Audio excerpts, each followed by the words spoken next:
ಗಜಾನನಂ ಭೂತಗಣಾದಿಸೇವಿತಂ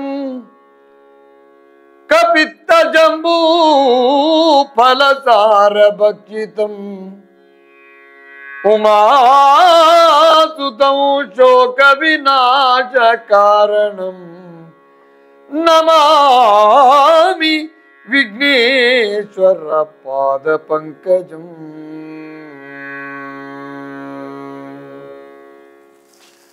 ಧರ್ಮಬಂಧುಗಳೇ, ರಾಮಾಯಣ ದರ್ಶನದ ಪ್ರವಚನ ಮಾಲಿಕೆ 62ನೇ ಸಂಚಿಕೆಗೆ ಬಂದೆವು. ನಾವೀಗ ಯುದ್ಧಕಾಂಡದಲ್ಲಿದ್ದೇವೆ. ನಾವಿವತ್ತು 6ನೇ ಸಂಧಿ ಅಲ್ಲಿ ನಾವು ಮುಂದೆ ಹೋಗೋಣ. ಸೇತು ಬಂಧನದ ಕೆಲಸ ಆಗಿದೆ. ಕಪಿಗಳ ಉತ್ಸಾಹ, ಅಂಗದನ ಕರಸೇವೆ, ಜಾಂಬವರ ವಿಶೇಷವಾದಂತಹ ಕರ್ತೃತ್ವ, ಸುಗ್ರೀವ ಇರಬಹುದು ಅಥವಾ ಹನುಮಂತನ ಇರಬಹುದು, ಎಲ್ಲರೂ ಒಬ್ರಿಗೊಬ್ಬರು ನಳನ ಶಿಲ್ಪಶಾಸ್ತ್ರದ ಕೈಚಳಕ ಇದನ್ನೆಲ್ಲ ಗಮನಿಸಿದರು.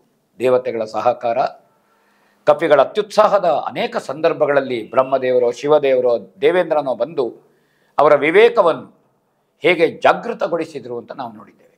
ಬೇರೆ ಬೇರೆ ಪರ್ವತಗಳನ್ನು ಅವರು ಕೀಳುವ ಸಂದರ್ಭದಲ್ಲಿ ಬಂದು ಅವರ ಉತ್ಸಾಹಕ್ಕೆ, ಅವರ ಪ್ರಜ್ಞೆಗೆ, ವಿವೇಕಕ್ಕೆ ಏನು ಹೇಳಬೇಕೋ, ಒಟ್ಟು ಪ್ರಪಂಚದ ಜಗತ್ತಿನ ಸ್ಥಿತಿಯನ್ನು ಹೇಗೆ ಕಾಯ್ದುಕೊಳ್ಬೇಕು ಎನ್ನುವುದು ನಾವು ನೋಡಿದ್ದೇವೆ. ಬರೇ ಸೇತುವೆ ಕಟ್ಟಿದ್ದಾರೆ ಅಂತಲ್ಲ, ಆ ಉತ್ಸಾಹದಲ್ಲಿ ಅವರು ಕೈಲಾಸಕ್ಕೆ ಅಥವಾ ಹಿಮಾಲಯಕ್ಕೆ, ಮೇರು ಪರ್ವತಕ್ಕೆ ಕೈ ಕೊಡುವ ಸಂದರ್ಭ, ಹೆಗಲು ಕೊಡುವ ಸಂದರ್ಭದಲ್ಲಿ ಹೇಗೆ ಅವರಿಗೆ ಎಚ್ಚರಿಕೆಯನ್ನು ಮಾಡಿದ್ದಾರೆ ದೇವವರ್ಗ ಅಂತ ಕೇಳಿದ್ದೇವೆ ನಾವು. ಹಾಗೆ ಮುಂದಿನ ಈ ಭಾಗದಲ್ಲಿ ಸೇತುವೆಯನ್ನು ದಾಟುವಂತಹದ್ದು, ಲಂಕೆಯಲ್ಲಿ ಬೀಡು ಬಿಡುವಂತಹ ಪ್ರಕರಣಗಳನ್ನು ಈ ಭಾಗದಲ್ಲಿ ನಾವು ಕೇಳೋಣ. ಕುಶಲಿಗೆ ಏಳೈ ಪುಷ್ಯ ಶುದ್ಧದ ದಶಮಿಯಲಿ ದಿವ ಮುಖದ ಲಾರಂಭಿಸಿತು. ಮುಗಿದುದು ಸೇತು ದಿನ 4ರ ಸಮಾಪ್ತಿಯಲಿ. ಹೊಸಗೆ ಹೊರೆ ಮೊಳಗಿದವು ದೇವ ಪ್ರಸರದಲ್ಲಿ. ಕಪಿ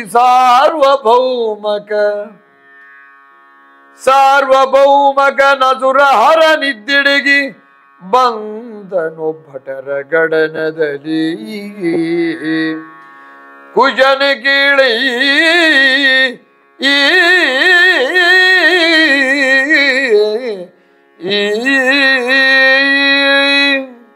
ಕುಶಲವರಿಗೆ ವಾಲ್ಮೀಕಿಗಳು ಆಶ್ರಮದಲ್ಲಿ ಹೇಳುವ ರಾಮಾಯಣದ ಕಥೆ ಇದು, ಮಹಾಕಾವ್ಯ ಇದು. ಆದಿಕವಿ ವಾಲ್ಮೀಕಿಗಳು ರಾಮಾಯಣವನ್ನು ಬರೆದಿದ್ದಾರೆ. ಮೊದಲಿಗೆ ಆ ವಾಲ್ಮೀಕಿಯ ರಾಮಾಯಣವನ್ನು ಆಧರಿಸಿ ಅದರಿಂದ ಪ್ರೇರಿತರಾಗಿ ಅನೇಕ ಮಂದಿ ಕವಿಗಳು ರಾಮಾಯಣವನ್ನು ಉಲ್ಲೇಖ ಮಾಡಿದರು. ಪ್ರಪಂಚದಲ್ಲಿ ಶ್ರೀರಾಮಚಂದ್ರಮನ ಏನು ಅಶ್ವಮೇಧದ ಸಮಾಪನ ಇದೆ, ಅವಭೃತ ಇದೆ, ವಾಲ್ಮೀಕಿಗಳೇ ಸೀತೆಯೊಂದಿಗೆ ಕುಶಲವರನ್ನು ಕರ್ಕೊಂಡು ಹೋದದ್ದನ್ನು ಉತ್ತರ ರಾಮಾಯಣ ಹೇಳಿದೆ.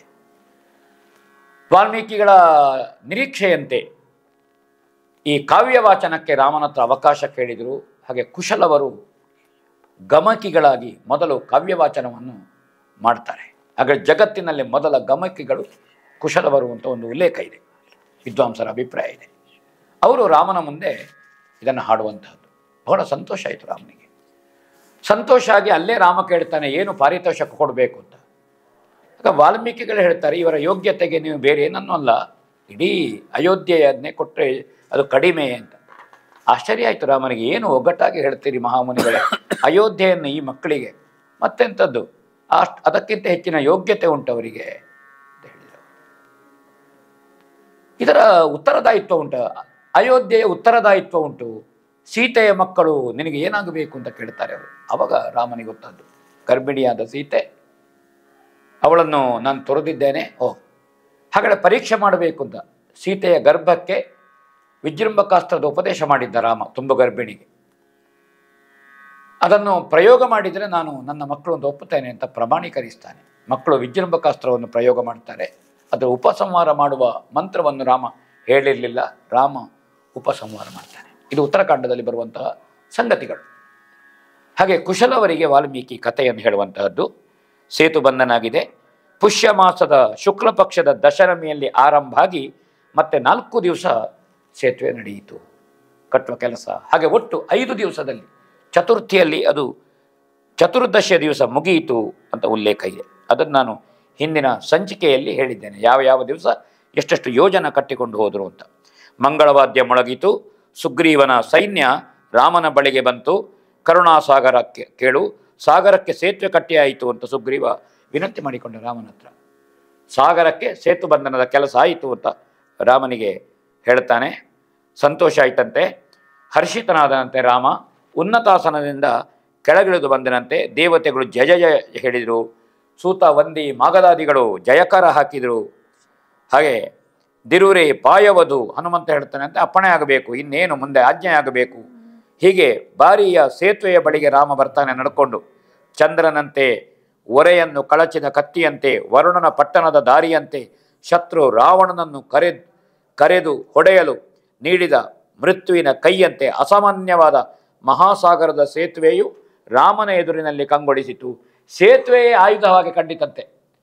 ಸೇತುವೆ ಕಟ್ಟಿದ್ರೆ ಆಯ್ತಲ್ಲಿಗೆ ರಾವಣವಧ ಆಯಿತು ಎಂಬಷ್ಟು ಹಾಗೆ ಕವಿ ಬಹಳ ವರ್ಣಿಸಿದ್ದಾನೆ. ಕೇಳೋಣ. ಕೀಜಬಲದೋರ್ವಲಾಶಿಲಾ ಪರಿಜಾತನವು ರಘುಪತಿಯ ಕೀರ್ತಿ ಶ್ರೀ ಸತಿಯ ಸೀಮಂತವೋ ಶಿವ ಶಿವ. ಕೀರ್ತಿ ಶ್ರೀ ಸತಿಯ ಸೀಮಂತವೋ ಶಿವ ಶಿವ. ಮಹಾದೇವ ಪಾಶಧರ ನುದಿತ ಪ್ರತಾಪ ವಿಲಾಸ ವಿಜಯಸ್ತಂಭವೋ ವಿಜಯಸ್ತಂಭವೋ ಎನಲಾಸುರಾಳಿಗೆ ಬೆರಗ ಬೀರಿದುದಾ ಮಹಾಸೇತು. ಆ ಮಹಾಸೇತು ಆ ಮಹಾಸೇತು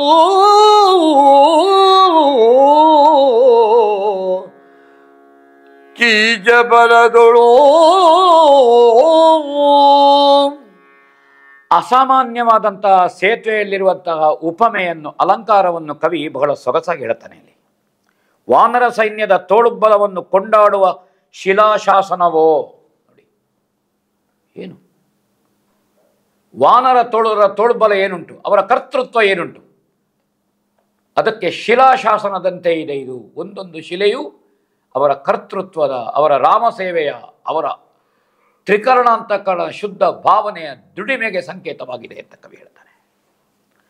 ಅಲ್ಲ, ರಘುಪತಿಯ ಕೀರ್ತಿ ಲಕ್ಷ್ಮೆಯ ಬೈತಲೆಯೋ, ಬೈತಲೆ ಅಥವಾ ನಾರಿಯರ ಸೀಮಂತಮಣಿ, ನೆತ್ತಿಯಲ್ಲಿ ಹಾದು ಹೋಗುವಂತಹ ಕೀರ್ತಿ ಲಕ್ಷ್ಮಿಯ ಬೈತಲೆ. ಯಮನ ಪ್ರತಾಪದ ವಿಜಯಸ್ತಂಭವೋ, ಆ ಮಹಾಸೇತುವೆ ದೇವತೆಗಳಿಗೆ ಸೋಜಿಗವನ್ನುಂಟು ಮಾಡಿದಂತೆ. ಅಷ್ಟು ಸೊಗಸಾಗಿ ಅಚ್ಚುಕಟ್ಟಾಗಿ ಅಂತಹ ಒಂದು ಶಾಸ್ತ್ರಬದ್ಧವಾಗಿ, ಶಿಲ್ಪಶಾಸ್ತ್ರಬದ್ಧವಾಗಿ ನಳ ಅದನ್ನು ಕಟ್ಟಿದ್ದ. ಆ ವಿಜಯರಾಘವ ಕವಿ ಮಾಡಿದ ಪ್ರಯೋಗ ನೋಡಿ ಇಲ್ಲಿ. ವಿಜಯರಾಘವ ಅಂದರೆ ಮುಂದೆ ರಾಮನಿಗೆ ವಿಜಯ ಅಂತ ಅರ್ಥ. ಇದು ಆ ವಿಜಯ ರಾಘವನ ಶತ್ರು ವಿಜಯಕ್ಕೆ ದಯಮಾಡಿಸುವೆನೆಂದು ಬ್ರಹ್ಮದೇವ ಅಗಸನಾಗಿ ಬಂದು ಹಾಸಿದ ಮೃದುವಾದ ನಡೆಮುಡಿಯೋ. ನಾವು ಮಹಾಮುನಿಗಳಿಗೆ, ಯತಿವರಿಯರಿಗೆ, ಪೀಠಾಧಿಪತಿಗಳಿಗೆ, ಧರ್ಮಾಧಿಕಾರಿಗಳಿಗೆ ನಾವು ಬರುವಾಗ ಕಂಬಳಿ ಹಾಸ್ತೇವೆ, ನಡೆಮುಡಿ. ಅದು ರಜತ ನಡೆಮುಡಿಯನ್ನು, ಬಟ್ಟೆಯನ್ನು, ಮೆತ್ತನೆಯ ರೇಷ್ಮೆಯದು ಕೂಲವನ್ನು ಹಾಸುವಂತಹ ಕ್ರಮ ಇದೆ, ಸ್ವಾಗತಿಸುವಂತಹ ಕ್ರಮ ಇದೆ, ಅಥವಾ ಬಿಡಿ ಹೂವನ್ನು ಚೆಲ್ಲುವಂತಹ ಕ್ರಮ ಇದೆ. ಹಾಗೆ ಶತ್ರು ವಿಜಯಕ್ಕೆ ದಯಮಾಡಿಸುವಂತಹ ಏನು ವಿಜಯರಾಘವನಿದ್ದಾನೆ ರಾಮಚಂದ್ರ, ಅವನಿಗೆ ಬ್ರಹ್ಮದೇವರು ಅಗಸನಾಗಿ ಬಂದು ಮಡಿ ಮಾಡಿದ ನಡೆಮುಡಿಯನ್ನು ಹಾಸಿದಂತೆ ಸೇತುವೆ ಕಾಣುತ್ತಿತ್ತು. ಸಮುದ್ರ 3 ಲೋಕಗಳ ಅಧಿದೇವತೆಯನ್ನು ಪೂಜಿಸಿ ಹಣೆಗೆ ಇಟ್ಟ ತಿಲಕವೋ ಅಂತ ಕವಿ ವರ್ಣಿಸ್ತಾನೆ ಇಲ್ಲಿ ಆ ಸೇತುವೆಯನ್ನು. ಅಥವಾ ಸಂಸಾರ ಸಾಗರದ ಸೇತುವೆ, ಮಹಾಸೇತು. ಸಂಸಾರ ಎನ್ನುವಂತಹದ್ದು ದೊಡ್ಡ ಸಾಗರ. ನೋವು, ನಲಿವು, ದುಃಖ, ಬೇನೆ, ಬೇಸರಿಕೆ, ಆ ಸಂಸಾರ ಸಾಗರವನ್ನು ದಾಟಬೇಕಲ್ಲ, ಆ ದಾಟುವುದಕ್ಕೆ ಆಧ್ಯಾತ್ಮಿಕವಾದಂತಹ ಒಂದು ಇದು ಸೇತುವೆಯ ಇದು. ಹಾಗೆ ಸಂಸಾರವಂದಿಗರಿಗೆ ದಾಟುವುದಕ್ಕಿರುವಂತಹ ಆಧ್ಯಾತ್ಮಿಕ ಸೇತುವೆಯ ಇದು. ಆದಿ ಭೌತಿಕವೋ ಆದಿ ದೈವಿಕವೋ ಇದು. ಹೀಗೆ ಕಾಣುತ್ತಾ ಇತ್ತಂತೆ. ರಘುಪತಿಯ ಸೇತುವೆಯನ್ನು ಮೆಚ್ಚಿ ಅತಿಶಯವಾಗಿ ಕೊಂಡಾಡಿ ನಳನಿಗೆ ಪೂರ್ವ ದಿಕ್ಕಿನ ಪದವಿಯನ್ನು ಕೊಟ್ಟನಂತೆ. ನೀನು ಪೂರ್ವ ದಿಕ್ಕಿನ ಪದವಿ ನಿನಗೆ ಕೊಂಡಾಡಿದನಂತೆ ರಾಮದೇವರು. ಆ ನಳನ ಕರಚಮತ್ಕೃತಿಯನ್ನು ಕಂಡು ಕೊಡ್ತಾನಂತೆ.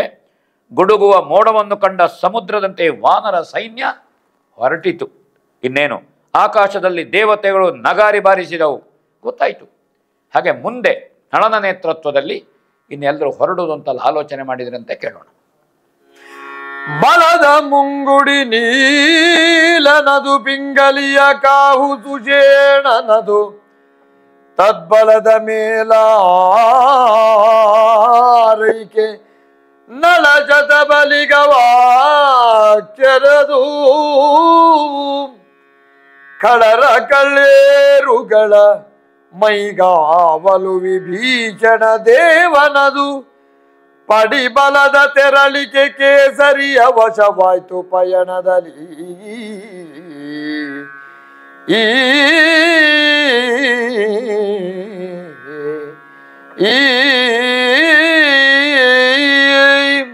ಪ್ರಯಾಣದಲ್ಲಿ ವಾನರ ಸೈನ್ಯದ ಮುಂದೆ ಎದುರು ನೀಲನಿಗೆ ಹೊಣೆಯನ್ನು ಕೊಟ್ಟರಂತೆ. ಅಂದರೆ ರಕ್ಷಣೆ ಬೇಕು, ಅದಕ್ಕೆ ಮಾರ್ಗದರ್ಶನ ಬೇಕು, ಒಟ್ಟೂ ಹೋಗುವುದಲ್ಲ. ಮೊದಲೇ ಕಪಿಗಳು, ಮರಿಕಪಿಗಳು ಇವರೆಲ್ಲ ಇದ್ದಾರೆ. ಉತ್ಸಾಹದ ಮೇರೆ ಮೀರಿ ಹೋಗ್ತದೆ ಅವರಿಗೆ. ಹಾಗಣ ಅವರ ನಿಯಂತ್ರಣಕ್ಕೆ ಸೈನ್ಯದ ಹಿಂಭಾಗದ ರಕ್ಷಣೆಯ ಜವಾಬ್ದಾರಿ ಸುಷೇಣನಿಗೆ ಕೊಟ್ಟರಂತೆ. ಹಿಂಭಾಗದಲ್ಲಿ ನೀನಿರಬೇಕು, ರಕ್ಷಕನಾಗಬೇಕು ಅಂತ. ಯಾಕಂದರೆ ರಾವಣನ ಊರಿಗೆ ಹೋಗುವಂತಹದ್ದು, ಮಾಯಾವಿಗೆ ಊರಿಗೆ ಹೋಗುವಂತಹದ್ದು, ಆ ರಾಕ್ಷಸರ ಮಾಯೆ ಯಾವ ರೀತಿ ತೊಂದರೆ ಕೊಡ್ಬೋದು, ಉಪಟಳ ಕೊಡ್ಬೋದು ಅಂತ ಹೇಳಲಿಕ್ಕೆ ಸಾಧ್ಯ ಇಲ್ಲ. ಅದಕ್ಕೆ ಬೇಕಾಗಿ ವ್ಯವಸ್ಥೆ ಮಾಡ್ತಾರೆ. ಅದರ ಮೇಲುಗಾವಲು, ಮೇಲಿನಿಂದ ಶುಕ ಬಂದದ್ದು, ಅವನನ್ನು ಬಂಧನದಲ್ಲಿ ಹಾಕಿದ ಕಥೆಯನ್ನು ಹಿಂದಿನ ಸಂಚಿಕೆಯಲ್ಲಿ ನಾವು ಕೇಳಿದ್ದೇವೆ. ಅದಕ್ಕೆ ಅಲ್ಲಿ ಶತಬಲಿ ಮತ್ತು ಗವಾಕ್ಷರಿಗೆ ಮೇಲ್ಭಾಗದಿಂದ ಅವರು ರೂಪಾಂತರದಿಂದ ಬಂದು ಸೇನೆ ಮೇಲೆ ತೊಂದರೆ ಮಾಡದ ಹಾಗೆ ಆ ರೀತಿಯ ವ್ಯವಸ್ಥೆಯನ್ನು ಅಲ್ಲಿ ರಾಮ ನಿರ್ದೇಶನದಲ್ಲಿ ಸುಗ್ರೀವ ಮಾಡ್ತಾನೆ. ಕಪಟ ಯುದ್ಧದಿಂದ ರಕ್ಷಿಸುವ ಕೆಲಸ ವಿಭೀಷಣನಿಗೆ. ಮಾಯೆಯಿಂದ ಬಂದು ಮೇಲಿನಿಂದ ಏನಾದರೂ ಕಲ್ಲು ಹೊಡೆಯುವುದೋ, ಬಂಡೆಗಳನ್ನು ಹಾಕುವುದೋ, ಕಪಟ ಯುದ್ಧ ಮಾಡುವುದೋ, ಹಿಂಸೆ ಕೊಡುವುದೋ ಮಾಡಿದರೆ ಆ ಮಾಯೆಯನ್ನು ಗುರುತಿಸುವಂಥ ಕೆಲಸವನ್ನು ವಿಭೀಷಣನಿಗೆ ಕೊಡ್ತಾರೆ. ಪ್ರತಿಬಲದ ಮುನ್ನಡೆಯು ಕೇಸರಿಯ ವಶಕ್ಕೆ. ನಮ್ಮಲ್ಲಿ ವ್ಯೂಹ ರಚನೆ ಮಾಡಬೇಕು. ಅವರು ಮಾಯೆಯಿಂದ ಬಂದರೆ, ಯುದ್ಧ ಹೂಡಿದರೆ, ತಂತ್ರ ಹೂಡಿದರೆ ನಾವು ಯಾವ ಪ್ರತಿತಂತ್ರ ಹೂಡಬೇಕು, ಅವರನ್ನು ಹೇಗೆ ನಿವಾರಿಸಬೇಕು, ಅದಕ್ಕೆ ಕೇಸರಿಗೆ ಹೊಣೆಯನ್ನು ಕೊಟ್ಟಿದ್ದಾರೆ. ಲಕ್ಷ್ಮೀಪತಿ ರಜೋಗುಣದಿಂದ ಕೂಡಿದಂತಹ ಮಾನವ ರೂಪದ ಇವನ ಲೀಲೆ ಏನು ಅಂತ ಹೇಳ್ತಾನೆ. ಹಾಗೆ ಬ್ರಹ್ಮಶಿವರು ವಾನರ ಸೈನ್ಯಕ್ಕೆ ಕಾವಲಾದರು. ಹೊರಗಿನಿಂದ ಸಮಸ್ತ ವಾನರ ಇಂದ್ರಾದಿ ದೇವತೆಗಳು ಸೇವಕರಾದರಂತೆ. ಶುಭ ನಕ್ಷತ್ರದಲ್ಲಿ ಶತ್ರುವನ್ನು ಜಯಿಸುವ ಲಗ್ನದಲ್ಲಿ ದಾಟ್ತಾರೆ. ವಾಲ್ಮೀಕಿಗಳು ಹೇಳ್ತಾರೆ, ನಿರ್ದೇಶನ ಹೇಳ್ತಾನೆ ಅಂತೆ ವಿಭೀಷಣ ರಕ್ಷಣೆಗೆ. ಹಾಗೆ ಸುಗ್ರೀವ ವಿಭೀಷಣನೇ ಹೇಳ್ತಾನೆ ಅಂತೆ, ರಾಮ ಹನುಮಂತನ ಹೆಗಲಿನಲ್ಲಿ ಹೋಗಲಿ, ಲಕ್ಷ್ಮಣ ಅಂಗದನ ಹೆಗಲಿನಲ್ಲಿ ಹೋಗಲಿ, ಅವರು ನಡ್ಕೊಂಡು ಹೋಗೋದು ಬೇಡ, ಅವರಿಗೆ ಯಾವ ಅಪಾಯವೋ ತೊಂದರೆಯೋ ಆಗಬಾರದು. ಹಾಗೆ ರಾಮನನ್ನು ಹೊತ್ತುಕೊಂಡು ಹನುಮಂತ, ಲಕ್ಷ್ಮಣನನ್ನು ಹೊತ್ತುಕೊಂಡು ಅಂಗದ, ಮತ್ತು ಇಡೀ ವ್ಯವಸ್ಥೆಯ ಮೇಲ್ತನಿಕೆಯನ್ನು ಸುಗ್ರೀವ ಮಾಡ್ತಾನೆ. ಒಬ್ಬೊಬ್ಬರು ಮುಖ್ಯ ಕಪಿಗಳು ಎಲ್ಲ ಆಯಕಟ್ಟಿನ ಪ್ರದೇಶದಲ್ಲಿರ್ತಾರೆ. ಬಹಳ ಸೊಗಸಾಗಿ ವಾಲ್ಮೀಕಿಗಳು ಹೇಳಿದ್ದಾರೆ. ಅನೇಕ ಕಪಿಗಳು ಹಾರಿದ್ರೆ ಇಲ್ಲ ನಾವು ಈಜಾಡಿಕೊಂಡು ಬರುವಂಥ ಉತ್ಸಾಹ. ಅನೇಕ ಕಪಿಗಳು ಈಜಾಡಿಕೊಂಡು ಬಂದ್ರಂತೆ. ಆಕಾಶ ಮಾರ್ಗದಲ್ಲಿ ನೆಗೆಯುತ್ತಾ ಬಂದ್ರಂತೆ ಅನೇಕರು. ಹಾಗೆ ಬಹಳ ವಿಶಿಷ್ಟ ರೀತಿಯಲ್ಲಿ ಅವರದ್ದು ಈ ದಿಗ್ವಿಜಯದ ಯಾತ್ರೆ ಏನುಂಟು ಲಂಕೆಗೆ ಅದು ಸಾಗುತ್ತಾ ಇದೆ. ರಾಮ ಪ್ರಯಾಣ ಮಾಡಿದ ಇವರ ಹೆಜ್ಜೆಯ ತುಳಿತ ದಟ್ಟಣೆ, ಸಮುದ್ರನ ಮೇಲೆ ಹಡಗಿನಂತೆ ಸೇತುವೆ ತೂಗಾಡಿತು. ಎಲ್ಲ ಬಹಳ ಉತ್ಸಾಹದಲ್ಲಿ. ಪ್ರಳಯ ಕಾಲದಲ್ಲಿ ಗುಡುಗುವ ಮೋಡದಂತೆ ಅಪೂರ್ವವಾಯಿತು. ಬಂಡೆಗಳನ್ನು ಹೊತ್ತ ಭಟ್ಟರು ಭಾರೀ ಮರಗಳನ್ನು ಕಂಕಣದಲ್ಲಿಟ್ಟುಕೊಂಡ್ರು. ಎಲ್ಲ ಆಯುಧ ಪ್ರಾಣಿಗಳಾಗಿ ಆಯಿತು. ಬೆಟ್ಟ, ಬಂಡೆ, ಕಲ್ಲು, ಮರಗಳು, ಹೀಗೆ ಕೊಂಬೆಗಳು ಇವನ್ನೆಲ್ಲ ಹಿಡ್ಕೊಂಡ್ರು ಕೈಯಲ್ಲಿ. ಯಾರಾದರೂ ಬಂದರೆ, ರಾಕ್ಷಸರು ಬಂದರೆ ಹೊಡಿಲಿಕ್ಕೆ ಇನ್ನೇನು ಹುಡುಕ್ಲಿಕ್ಕೆ ಅಲ್ಲಿ ಏನು ಸಿಗುವುದಿಲ್ಲ ಸಮುದ್ರ ದಾಟುವಾಗ ಆ 100 ಯೋಜನ. ಹಾಗೆ ತಮಗೆ ರಕ್ಷಣೆಗೆ ಬೇಕಾದ ಏನೇನುಂಟು. ಕೆಲವರು ಈಜಿಕೊಂಡು ಹೋದ್ರಂತೆ. ಕೆಲವರು ತಮ್ಮ ಸೈನ್ಯರು ಎಂತಹ ಸಮರ್ಥ ವೀರರೋ, ಹರಿಯ ಸುಂದರವಾದಂತಹ ಘನತೆಯ ಸೊಬಗು, ಜಗತ್ ಪ್ರಳಯದ ಮೋಡ, ಹೀಗೆ ಬೇರೆ ಬೇರೆ ರೀತಿಯಲ್ಲಿ ಅವರ ಪ್ರಯಾಣ ಬಹಳ ಉತ್ಸಾಹದಿಂದ ಅಪೂರ್ವವಾಗಿ ಲಂಕೆಗೆ ಅಭಿಯೋಗ ಇದು ಜೈತ್ರ ಯಾತ್ರೆ ಇದು ಅಂತ ತಿಳ್ಕೊಂಡ್ರವರು. ಹೀಗೆ ಮುಂದೆ ಸಾಗಿದ್ರಂತೆ. ಎಷ್ಟು ದಿವಸ ಹೋದ್ರು ಅಂತ ಕೇಳ್ತಾನೆ ಕವಿ. 3 ದಿನ ಪರ್ಯಂತ ಹಾಯ್ದುದು ತಾರು ತಟ್ಟಿನ ಲಂಬುದಿಯ ಮೇಲಾರು ದಿನ ಪರ್ಯಂತ ಬಿಟ್ಟುದು ಬೀಡು ಕಪಿಬಲದ ಬೇರೆ ಸೃಷ್ಟಿಯ ನಭುಜ ಭವ ಮುಖದೋರಿಸಿದುದಲ್ ಮುಖದೋರಿಸುವುದಿಲ್ಲೆಂಬವೋಲ್ ಮೈದೋರಿದುದು ಕಪಿಸೇನೆ ನೆಲ ನೆನಿತ ನಿತ ಲಗನದಲ್ಲಿ ಮೂರು ದಿನ ಪರ್ಯಂತ ಆ ಆ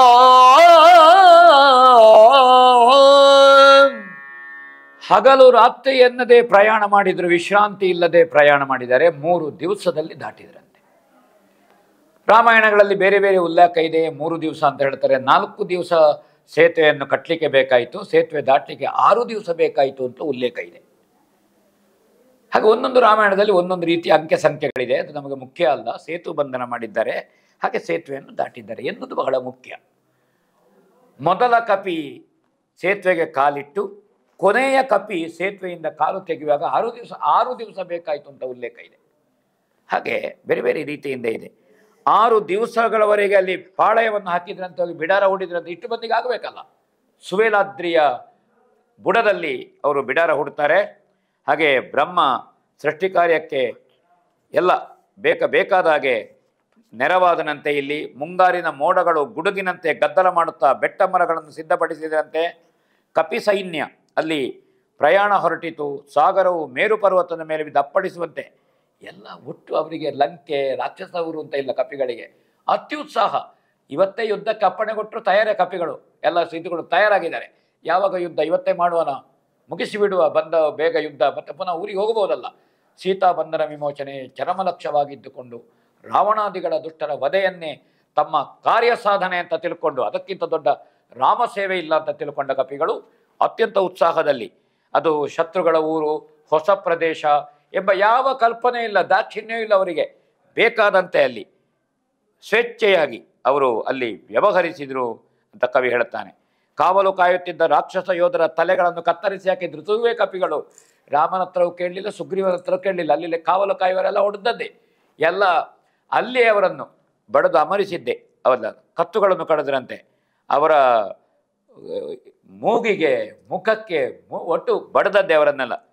ಬಲಹೀನರನ್ನು ರಕ್ಷಿಸಿ ಅವರನ್ನು ಲಂಕೆಗೆ ಕಳುಹಿಸುತ್ತಾ ರಾವಣಾಸುರನ ರಾಜ್ಯದಲ್ಲಿ ಆಕ್ರಮಿಸುತ್ತಾ ರಾಮನ ಸೈನ್ಯವು ಯಾರಾದರೂ ಶರಣಾದರೆ, ದುರ್ಬಲರಾದರೆ ಹೊಡಿತಿಲ್ಲ, ಹೋಗು ಬದುಕು, ಮುಂದೆ ಹೋಗು. ಯಾರಾದರೂ ಸೆಟೆದ ನಂತರ ಅವರಿಗೆ ಹೊಡೆಯುವಂಥದ್ದು ಈ ಕೆಲಸವನ್ನು ಮಾಡ್ತಾ ಇದ್ರಲ್ಲಿ. ಒಂದು ರೀತಿಯಿಂದ ಮೌನವಾಗಿ, ಅಪ್ಪಣೆ ಇಲ್ಲದೆ, ಆಜ್ಞೆ ಇಲ್ಲದೆ ಕಪಿಗಳ ಯುದ್ಧ ಆರಂಭ ಮಾಡಿ ಆಗಿದೆ. ಅಲ್ಲಿ ಮೂಲೆ ಸಂದಿನಲ್ಲಿ ದೂರ ದೂರ ಹೋಗಿ ಎಲ್ಲ ಮಾಡ್ತಾ ಇದ್ರು. ಮುಂದೆ ಹೋಗೋಣ. ಉಸುರಲಚ್ಚರಿ ಸುರನರೋರಗ ವಿಜಯ ಭೀತಿಯ ವಿಮಲ ಲಕ್ಷ್ಮಿಗ ವೀತಿಯ ವಿಮಲ ಲಕ್ಷ್ಮಿಯ ನೊದಲ ಮಾಣಿಕದಂತಿ ಮೆರೆದುದು ರಾಷ್ಟ್ರ ರಾವಣನ.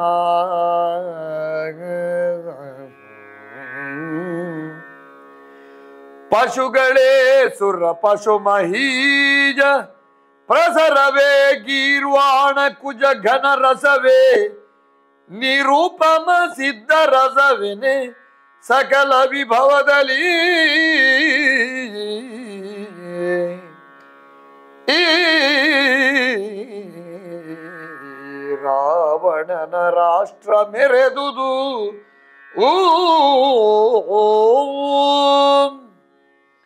ವರ್ಣನೆಯಲ್ಲಿ ಅತ್ಯಂತ ಪ್ರಿಯನಾದಂತಹ ಕವಿ ತೊರವೆ ಅಂತ ನಾನು ಉಲ್ಲೇಖ ಮಾಡಿದ್ದೇನೆ. ಅದು ಕಾವ್ಯದ ಲಕ್ಷಣವೂ ಹೌದು, ಗುಣವೂ ಹೌದದು. ಹಾಗೆ ದೇವಮಾನವ ನಾಗಲೋಕದ ಲಕ್ಷ್ಮಿಯ ಹಣೆಯ ಮಾಣಿಕ್ಯದಂತೆ ರಾವಣನ ಲಂಕೆ ಶೋಭಿಸುತ್ತಾ ಇತ್ತು ಅಂತ ತೊರವೆ ಇಲ್ಲಿ ಉಲ್ಲೇಖ ಮಾಡೋದು ನಮಗೆ ಕಾಣ್ತದೆ.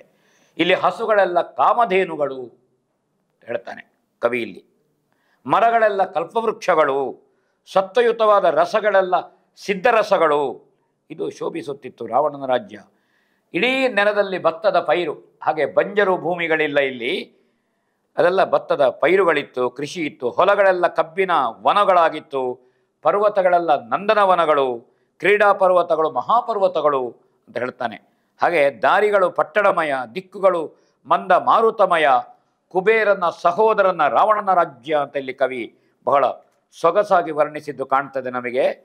ಹಣ್ಣುಗಳು ತುಂಬಿ ಹೋಗಿದೆ, ಬಳ್ಳಿಗಳಲ್ಲಿ ಹೂ ಮುಗ್ಗುಗಳು, ಇಲ್ಲಿ ಮನ್ಮಥ ಮಿತ್ರನಾದಂಥ ವಸಂತನಲ್ಲದೆ ಬೇರೆ ಋತುಗಳ ಸುಳಿವಿಲ್ಲ. ವಸಂತ ಋತುವೇ ಸಮಗ್ರವಾಗಿ ಇಲ್ಲಿ ಇತ್ತು ದಶಕಂಠನ ರಾಜ್ಯದಲ್ಲಿ ಅಂತ ಹೇಳ್ತಾನೆ. ಓ ಎಂದು ಉತ್ತರ ಕೊಡುವುದು, ಕರೆದ ಕೂಡಲೇ ಸಂಪತ್ತು, ಅಂದರೆ ಎಲ್ಲ ಸರ್ವ ಸಂಪತ್ತಿನಿಂದ ಇದು ತುಂಬಿ ತುಳುಂಕುತ್ತಿತ್ತು, ಸಂಪದ್ಭರಿತವಾಗಿತ್ತು.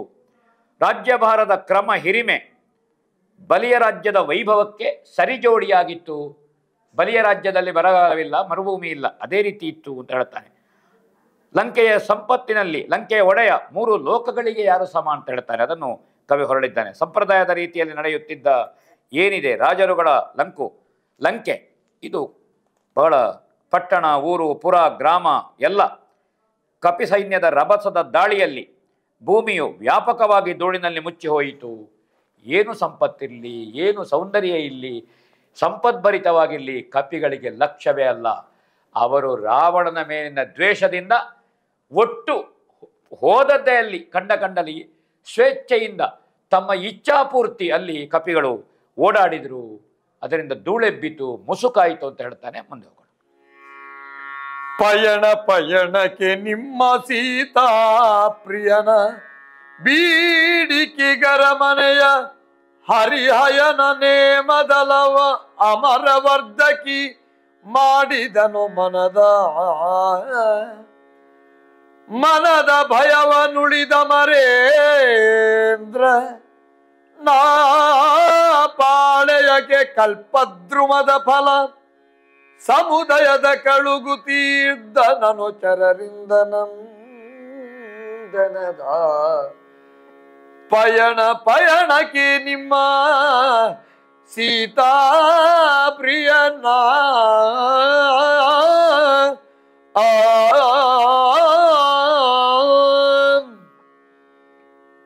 ಒಂದೊಂದು ತಂಗುದಾಣಕ್ಕೆ ಇಷ್ಟು ಜನರಿಗೆ ವಸತಿ ವ್ಯವಸ್ಥೆ ಆಗಬೇಕು. ಅದಕ್ಕೆ ವಿಶ್ವಕರ್ಮನೇ ಸಹಕಾರ ಮಾಡಿದ್ದಾನೆ ಅಂತ ತರವೇ ವೈಭವೀಕರಿಸ್ತಾನೆ. ಇಲ್ಲಿ ಇಂಥ ವೈಭವಗಳು ಇಂತಹ ಕಾವ್ಯಗಳಲ್ಲಿ ಸಹಜ. ಆದರೆ ವಾಲ್ಮೀಕಿಗಳು ಇಂತಹ ಯಾವುದೇ ವೈಭವೀಕರಣವನ್ನು ತಮ್ಮ ಮೂಲ ವಾಲ್ಮೀಕಿ ರಾಮಾಯಣದಲ್ಲಿ ಉಲ್ಲೇಖಗಳು ನಮಗೆ ಕಾಣೋದಿಲ್ಲ. ಸಹಜವಾಗಿ ಅವರು ಸುವೇಲಾದ್ರಿಯಲ್ಲಿ ಬಿಡಾರ ಹೂಡುವುದನ್ನು ಹೇಳ್ತಾನೆ. ಇಲ್ಲಿ ಹಾಗಲ್ಲ. ರಾವಣನ ಭೀತಿಯನ್ನು ತ್ಯಜಿಸಿ ದೇವೇಂದ್ರನೇ ಸಹಕಾರ ಮಾಡಿದ್ದಾನೆ, ಅವನ ಪ್ರೇರಣೆಯಿಂದ ವಿಶ್ವಕರ್ಮ ಬಂದಿದ್ದಾನೆ ಅಂತ ಹೇಳ್ತಾನೆ. ಅಂದರೆ ದೇವತೆಗಳು ರಾಮನ ಲಂಕಾ ಯಾತ್ರೆಯನ್ನು ಕಂಡು ಅವರಿಗೆ ಭೀತಿ ಕಡಿಮೆ ಆಗಿದೆ, ಭೀತಿ ಮುಕ್ತರಾದರು, ಅವರಿಗೆ ಧೈರ್ಯ ಬಂದಿದೆ, ರಾಮನಲ್ಲಿ ವಿಶ್ವಾಸ ಮೂಡಿದೆ, ರಾವಣ ವಧೆಯ ಪ್ರತೀಕ್ಷೆಯಲ್ಲಿ ಅವರಿದ್ದರು ಅಂತ ನಾವು ತಿಳ್ಕೊಳ್ಬೇಕು. ಹಾಗಾದ ಕಾರಣ ಇಲ್ಲಿ ಕೆನ್ನೈದಿಲೆಗೆ ಚಂದ್ರನಾದಂತಹ ರಘುರಾಮನ ಪಾಳಯ 3 ದಿವಸದಲ್ಲಿ ಪ್ರಯಾಣ ಮಾಡಿ ಬಂದಿತು. ಕಣ್ಣು ಕುಕ್ಕುವಂತಹ ವಜ್ರ ಕಾಂತಿಯುಳ್ಳಂತಹ ಲಂಕೆಯಲ್ಲಿ ಅವರು ಅಲ್ಲಲ್ಲಿ ಬಿಡಾರ ಮಾಡಿದರು. ಶತ್ರು ರಾಜಧಾನಿಯ ಮುಸುಕಿನಿಂದ ಹೊರತೆಗೆದ ಸೂರ್ಯನಂತೆ ಪ್ರಕಾಶಿಸಿತು ಅಂತ ಇಲ್ಲಿ ಹೇಳ್ತಾನೆ. ಇದೇ ಲಂಕೆ, ಹುಣ್ಣಿಮೆಯ ಪೂರ್ಣಚಂದ್ರನ ಬಿಂಬ ಇದು. ರಾಕ್ಷಸ ರಾಜನ ಅರಮನೆ ಕಾಣಿಸ್ತದೆ. ಇನ್ನು ಇರುವುದು ಒಂದು ಮಜಲಿನ ಪ್ರಯಾಣ ಅಂತ ವಿಭೀಷಣ ಸಕಾಲದಲ್ಲಿ ಪಥ ನಿರ್ದೇಶನ ಮಾಡಿದ್ರಂತೆ. ಹಾಗಾದರೆ ರಣಗಲಿಗಳು ಅಸಮವೀರರು ರಾವಣನನ್ನು ಯುದ್ಧಕ್ಕೆ ಸಿದ್ಧತೆ ಮಾಡಿಕೊಳ್ಳಲಿ ಅಂತ ವಿಭೀಷಣ ಹೇಳಿದ್ದಾರೆ. ಎಲ್ಲರೂ ಯುದ್ಧ ಸಿದ್ಧತೆಯಲ್ಲಿರಿ. ಎಷ್ಟೊತ್ತಿಗೆ ಆಕ್ರಮಣ ಆಗ್ತದೆ, ಅಭಿಯೋಗ ಆಗ್ತದೆ, ನಮ್ಮ ಮೇಲೆ ಯುದ್ಧ ಮಾಡ್ತಾರೆ, ರಾಕ್ಷಸರು ಮುರಿದು ಬೀಳ್ತಾರೆ, ಮಾಯೆಯಿಂದ ಬೀಳಬಹುದು, ಏನು ನಡಿಬಹುದು. ಇನ್ನು ಲಂಕೆಯಲ್ಲಿ ಏನೆಲ್ಲ ನಡೀತದೆ ಅಂತ ಹೇಳಲಿಕ್ಕೆ ಬರೋದಿಲ್ಲ. ಪ್ರತಿಯೊಬ್ಬರೂ ಸರ್ವ ಸಿದ್ಧತೆಯಿಂದ ಯುದ್ಧಕ್ಕೆ ಸಿದ್ಧರಾಗಿರಿ, ಔದಾಸ್ಯವನ್ನು ತಾಳಬೇಡಿ, ಎಷ್ಟು ಹೊತ್ತಿಗೂ ಏನು ಸಂಭವಿಸಬಹುದು ಅಂತ ವಿಭೀಷಣ ಹೇಳ್ತಾನೆ. ಹಾಗೆ ಸನಕಾದಿ ದೇವಋಷಿಗಳು ಗುಟ್ಟಾಗಿ ಬಂದ್ರಂತೆ. ಸಂಪ್ರದಾಯದ ಅನುಸಾರವಾಗಿ ವಿಜಯಾಭಿಷೇಕವನ್ನು ರಾಮನಿಗೆ ಮಾಡಿದರು ಅಂತ ಇಲ್ಲಿ ಹೇಳ್ತಾರೆ. ಗುಟ್ಟಿನಲ್ಲಿ ಅದು ಸೀತಾಮಾತೆಯನ್ನು ರಾವಣ ಲಂಕೆಗೆ ಕೊಂಡೋಗ್ತಾನೆ. ತನ್ನ ರಥದಲ್ಲಿ ಅಶೋಕವನದಲ್ಲಿ ಇರಿಸ್ತಾನೆ, ಶಿಂಶಪ ವೃಕ್ಷಾದಿಯಲ್ಲಿ. ವಾಲ್ಮೀಕಿ ರಾಮಾಯಣದಲ್ಲಿ ಅದನ್ನು ಪ್ರಕ್ಷಿಪ್ತ ಸರ್ಗ ಅಂತ ಹೇಳಿದ್ದಾನೆ ವಾಲ್ಮೀಕಿ. ದೇವತೆಗಳು ಬಂದು ಸೀತೆಗೆ ದಿವ್ಯವಾದಂತಹ ಪಾಯಸವನ್ನು ಕೊಡ್ತಾರೆ. ಆ ಪಾಯಸದ ಪ್ರಭಾವದಿಂದ 10 ತಿಂಗಳು ಸೀತೆ ಏನನ್ನೂ ಸೇವಿಸದೆ ಅಲ್ಲಿ ಸುರಕ್ಷವಾಗಿದ್ಲು ಅಂತ ಒಂದು ವಾಲ್ಮೀಕಿ ರಾಮಾಯಣದಲ್ಲಿ ಉಲ್ಲೇಖ. ಆದರೆ ಅದು ಪ್ರಕ್ಷಿಪ್ತ ಅಂತಲೂ ಉಲ್ಲೇಖ ಇದೆ. ಅದೇ ರೀತಿ ಇಂತಹ ಪ್ರಕ್ಷಿಪ್ತ ಘಟನೆಗಳು ಬಹಳ ಇದೆ. ಇಲ್ಲಿಯೂ ಹಾಗೆ ಸನಕಾದಿಗಳು ಬಂದು ವಿಜಯಾಭಿಷೇಕವನ್ನು ರಾಮನಿಗೆ ಮಾಡಿದರು. ಅಂದರೆ ರಾಮ ವಿಜಯ ಮಹಾವಿಷ್ಣು ಎಂಬ ಅರ್ಥದಲ್ಲಿ ಗುಟ್ಟಾಗಿ ಬಂದರು, ಬ್ರಹ್ಮನ ಸಭೆಗೆ ಹೊರಟು ಹೋದರು ಅಂತ ಅವರು ಹೇಳ್ತಾರೆ. ಯಾಕೆಂದರೆ ಅವರು ದೇವರಲ್ಲಿಗೆ ಬರುವಂತಹ ಬ್ರಹ್ಮ ಮಾನಸ ಪುತ್ರರು ಸನಕ, ಸನಂದ, ಸನತ್ಕುಮಾರ, ಸನಸುಜಾತ ಇತ್ಯಾದಿ ನಿತ್ಯ ಸೂರಿಗಳು ಭಾರಿ ಸಿಡಿಲಿನ ಶಬ್ದದಲ್ಲಿ ಕೋಡುಗಲ್ಲುಗಳು ಶಬ್ದ ಮಾಡಿತು, ಸೈನ್ಯ ಬೀಡು ಬಿಟ್ಟಿತು.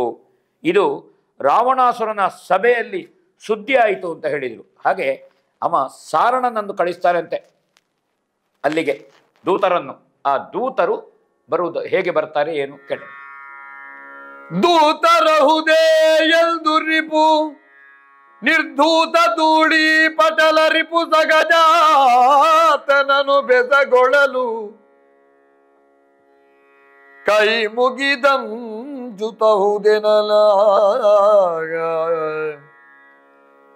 ಭೂತಳಾಧಿಪನವರ ಅವರ ನಾಗ ಕೃಪಾತಿ ಜಯದಲ್ಲಿ ನುಡಿಸಿದನು ನೀವೇತ ಕಿಲ್ಲಿಗೆ ಬಂದಿರೆಂದ ಬೀದಾವ ವಚನದಲ್ಲಿ ಬಂದಿರೆಂದ ಬೀದಾವ ವಚನದಲ್ಲಿ ಈ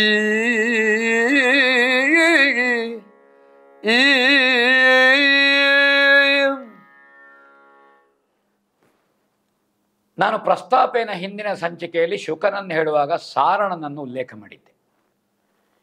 ರಾವಣನಿಂದ ಪ್ರೇಷಿತನಾಗಿ ಸಾರಣನೆಂಬಂತಹ ಒಬ್ಬ ದೂತ ಗೂಢಚರ ಬರ್ತಾನೆ.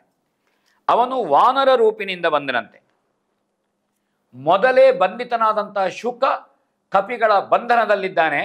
ಸೇತುವೆ ಕಟ್ಟುವ ಮೊದಲೇ ಬಂದವ, ಅವನನ್ನು ಕರ್ಕೊಂಡು ಬಂದಿದ್ದಾರೆ ಅವರು. ಹಾಗೆ ಇಲ್ಲಿ ಸಾರಣ ಬಂದ.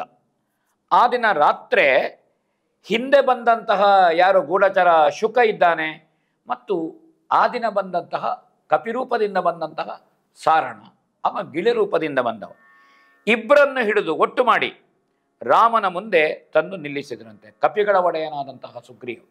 ವಿಭೀಷಣನ ಸೂಚನೆ ಇತ್ತು ಸುಗ್ರೀವನಿಗೆ, ಈಗ ಬಂದವ ಕಪಿರೂಪದಲ್ಲಿ ಬಂದವ ಸಾರಣ, ಮೊನ್ನೆ ನಾವು ಬಂಧನದಲ್ಲಿದ್ದವ ಶುಕ, ಇಬ್ಬರನ್ನು ಕರ್ಕೊಂಡು ಬನ್ನಿ ಅಂತ. ಹಾಗೆ ರಾಮನ ಮುಂದೆ ತಂದು ತೋರಿಸಿದರು. ಪುಡಿ ಪುಡಿ ಮಾಡುವ ಈ ಶ್ರೀರಾಮನು ರಾವಣನ ತಮ್ಮನನ್ನು ಕುರಿತು ಇವರು ದೂತರು ಹೌದಾ ಅಂತ ಕೇಳಿದ. ರಾವಣನ ತಮ್ಮ ಅಷ್ಟೊತ್ತಿಗೆ ವಿಭೀಷಣ ಕೈ ಮುಗಿದುಕೊಂಡು ಹೇಳ್ತಾನೆ, ಹೌದು ಸ್ವಾಮಿ, ರಾಮನು ಅವರನ್ನು ಅತಿಶಯವಾದ ಕರುಣೆಯಿಂದ ನೀವು ಯಾಕೆ ಬಂದಿರಿ ಅಂತ ಕೇಳಿದ. ಈ ಎಳ್ಕೊಂಡು ಬಂದವರು ಲಂಕೆಯವರು ಹೌದಾ? ಇವರು ಯಾರು? ಇವರ ವಿವರ ಏನು? ವಿಭೀಷಣ ಅತ್ಯಂತ ನಡುನಡಿಗೆ ಹೆದರಿ ಹೇಳಿದ್ರಂತೆ. ಇನ್ನು ರಾಮದೇವರು ಏನು ಹೇಳ್ತಾನೋ ಅಂತ. ಹೌದು, ಇವರು ಗೂಢಚರರು, ನಮ್ಮ ಒಳಸುಳಿಗಳನ್ನು, ನಮ್ಮ ಗುಟ್ಟುಗಳನ್ನು ತಿಳಿಯುವುದಕ್ಕೆ ಬೇಕಾಗಿ ಬಂದವರು. ರಾಮನ ಎದುರು ತಂದು ನಿಲ್ಲಿಸಿದರು. ಹಾಗೆ ತಿರಸ್ಕಾರದಿಂದ ಕೇಳಿದನಂತೆ, ನೀವು ಯಾಕೆ ಬಂದಿದ್ದೀರಿ, ಯಾಕೆ ಇಲ್ಲಿ ಬಂದಿದ್ದೀರಿ, ಏನು ಬಂದಿದ್ದೀರಿ ಅಂತ ರಾಮ ಅವರನ್ನು ಪ್ರಶ್ನಿಸ್ತಾನೆ. ಸ್ವಾಮಿ, ರಾಕ್ಷಸರಾಜ ನಮ್ಮನ್ನು ಕಳುಹಿಸಿದ್ದು ನಿಮ್ಮ ಕಮಲಲೋಚನ ಸೀತೆಯ ಮನಸ್ಸು, ಮಾತು ಮತ್ತು ದೇಹಗಳಿಂದ ಬಯಸದೆ ನಿಮ್ಮ ದೇಹವನ್ನು ರಕ್ಷಿಸಿಕೊಳ್ಳುವ ದೀತಿಯ ಏರ್ಪಾಡನ್ನು ಸ್ವೀಕರಿಸಿ ಕಪಿ ಸೈನ್ಯದನ್ನೇ ಹೊರಟು ಹೋಗಬೇಕು. ರಾವಣ ಸಂದೇಶ. ಸೀತೆಯನ್ನು ಬಯಸುವುದು, ಲಂಕೆಯನ್ನು ಸೋಲಿಸುವುದು, ಇದು ಯಾವುದು ನೀವು ಮಾಡಬೇಕು ಅಂತ ಇಲ್ಲಂತೆ. ಇದನ್ನೆಲ್ಲ ಬಿಟ್ಟು ನೀವು ಪುನಃ ಬಂದ ಕಪಿಗಳ ಜೊತೆಗೆ ಊರಿಗೆ ಹೋಗಬಹುದಂತೆ, ಹಾಗೆ ಹೇಳಿ ಕಳುಹಿಸಿದ್ದು ಅಂತ ಹೇಳ್ತಾನೆ. ನಾವು ಪ್ರಭುವಿನ ಸಂಪತ್ತಿಗೆ ದಾಸರಾಗಿ ನಿನಗೆ ಹೀಗೆ ಹೇಳಬೇಕೆಂದು ಮಾತನಾಡುತ್ತಿಲ್ಲ. ಗಮನಿಸು, 14 ಲೋಕಗಳು ಯಾರ ಆಳ್ವಿಕೆಗೆ ಒಳಪಟ್ಟಿ ರಾವಣನ ಶ್ರೀಮಂತಿಕೆಯನ್ನು, ರಾವಣನ ಶಕ್ತಿಯನ್ನು ಅವರು ರಾಮನ ಮುಂದೆ ಹೇಳ್ತಾರೆ. 33 ಕೋಟಿ ದೇವತೆಗಳು ಯಾರಿಗೆ ಆಳು? ನಮ್ಮ ರಾವಣನಿಗೆ ಆಳಾಗಿದ್ದಾರೆ. ಇಡಿರುವಂತಹ ಜಗತ್ತು 14 ಲೋಕಗಳು ಯಾರ ನಿಯಂತ್ರಣದಲ್ಲಿದೆ? ರಾವಣನ ನಿಯಂತ್ರಣದಲ್ಲಿದೆ. ನಮ್ಮ ರಾವಣ ಚತುರ್ದಶ ಭುವನದಲ್ಲಣ, ತ್ರಿದಶದಲ್ಲಣನಿದ್ದಾನೆ. ಅವನ ಹಿರಿಮೆಯನ್ನು ತಿಳಿದು ಹಗೆಯೊಡನೆ ಯುದ್ಧಕ್ಕೆ ಬರುತ್ತಾರೋ? ಹಾಗಾದರೆ ಯುದ್ಧ ಮಾಡುವಂತಹದ್ದು ಬೇಕಾಗಿಲ್ಲ. ಹಿಂದೆ ಹಗೆತನದಿಂದ ಯುದ್ಧ ನೊಂದ ದೇವೇಂದ್ರ ಯುದ್ಧ ಮಾಡಿ ಗೆಲ್ಲಿಲ್ಲ, ಸೋತಿದ್ದಾನೆ. ಹಾಗೆ ರಾವಣನಿಗೆ ಸೇವಕರಾಗಿದ್ದಾರೆ ದೇವತೆಗಳು. ವಿಭೀಷಣ ಅವನು ತಿಳಿದುಕೊಳ್ಳಿಕ್ಕೆ ಬಂದ, ನಿಮ್ಮಲ್ಲಿಗೆ ಬಂದ. ರಾವಣನನ್ನು ವಿರೋಧಿಸಿ ವಿಭೀಷಣನಿಗೂ ಊರಿನಲ್ಲಿ ನಿಲ್ಲಿಕ್ಕಾಗಲಿಲ್ಲ, ರಾವಣ ಹೊರಗೆ ಹಾಕಿದ್ದಾನೆ. ಅವರನ್ನು ಮೀರಿದ ಶತ್ರುವೀರರು ಹುಲ್ಲಿಗೆ ಸಮಾನವಾಗಿದ್ದಾರೆ. ಹೀಗೆ ಶುಕಸಾರಣನು ರಾವಣನ ಸಾಮರ್ಥ್ಯವನ್ನು ರಾಮನಿಗೆ ತಿಳಿಸ್ತಾನೆ. ಕೇಳೋಣ. ಕೆಣಕಿ ಗೆಲ್ದಿರ ಬಿಟ್ಟು ಸಮರಾಂಗಣದೊಳಗೆ ಚರನೆಂದು ಶೂರಾಗ್ರಣಿಗಳ ಸುವನು ಸಲಗಿಕೊಂಡರು ಸುರನರೋ ರಗರು ಮಣಿದು ಬದುಕಿದರಿಂದ್ರ ಯಮದಿನ ಮಣಿ ವಿರಿಂಚಾದಿಗಳು ನಿಮ್ಮಡಿಯಣಿಗೆಲೇಸಾಗಿರದು ಚಿತ್ತೈದರರ ಸಂಗೇ ಕೆಣಕಿ ಕೆಂಡಿರಬಿಟ್ಟು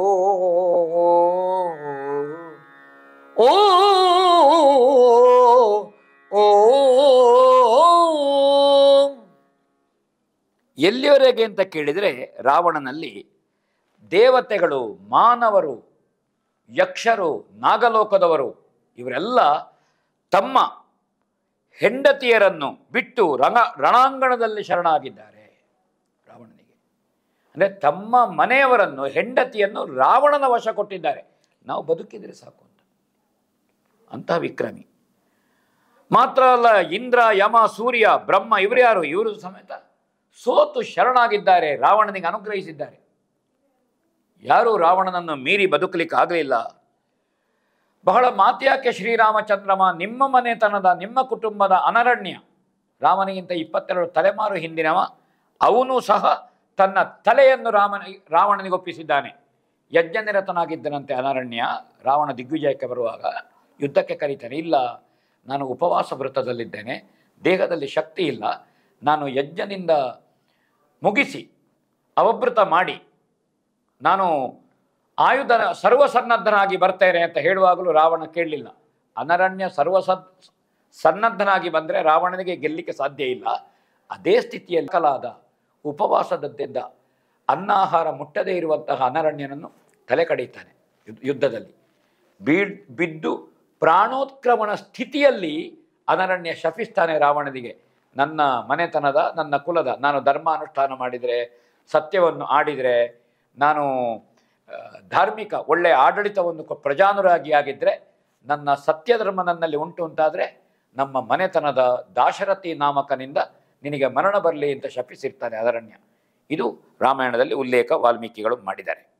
ಹಾಗೆ ಅನರಣ್ಯನೇ ಸತ್ತಿದ್ದಾನೆ, ನೀವು ಕ್ಷೇಮದಿಂದ ಹಿಂದೆ ಹೋಗಲಿಕ್ಕೆ ಕಷ್ಟ ಉಂಟಿಲ್ಲಿ ರಾವಣನನ್ನು ಎದುರಿಸಿದ್ರೆ ಅಂತ ಹೇಳ್ತಾನೆ. ಎಳ್ಳು ಕಡಲೆಯನ್ನು ತಿನ್ನಲಿಕ್ಕೆ ಬಂದಂತಹ ಇಲಿಗಳಿಗೆ ಆದ ಸ್ಥಿತಿಯಾದೀತು ಸಿಕ್ಕಿ ಹಾಕಿಕೊಂಡ್ರೆ. ಶುಕ ಸಾರಣರು ಹೇಳ್ತಾರೆ, ನಿಮಗೆ ಈ ಭ್ರಾಂತಿ ಯಾಕೆ?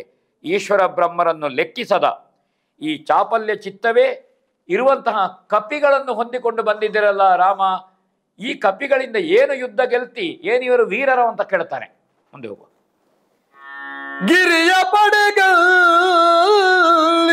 ನಿಜ ಮಂದಿರವಣಲ್ಗಳೇ ಸಂಬಳವು ಸಿಂಗರಗೆ ನಾನಿನ ತಾಣದುಡುಗೆಗೆ ಬಾಲ ಬೇಟೆಗರ ಸರಳ ಕಂಡರೆ ಹಲುಗಿರಿದು ಹಲುಗಿರಿದು ಗಿರಿಗಿರಿ ಕುಗುಟ್ಟುವ ವಿವರ ಬಲದಲ್ಲಿ ದುರವ ಜಯಿಸುವುದರಿದು ದೇವರಿಗೆಂದರಾಚರರು. ಓ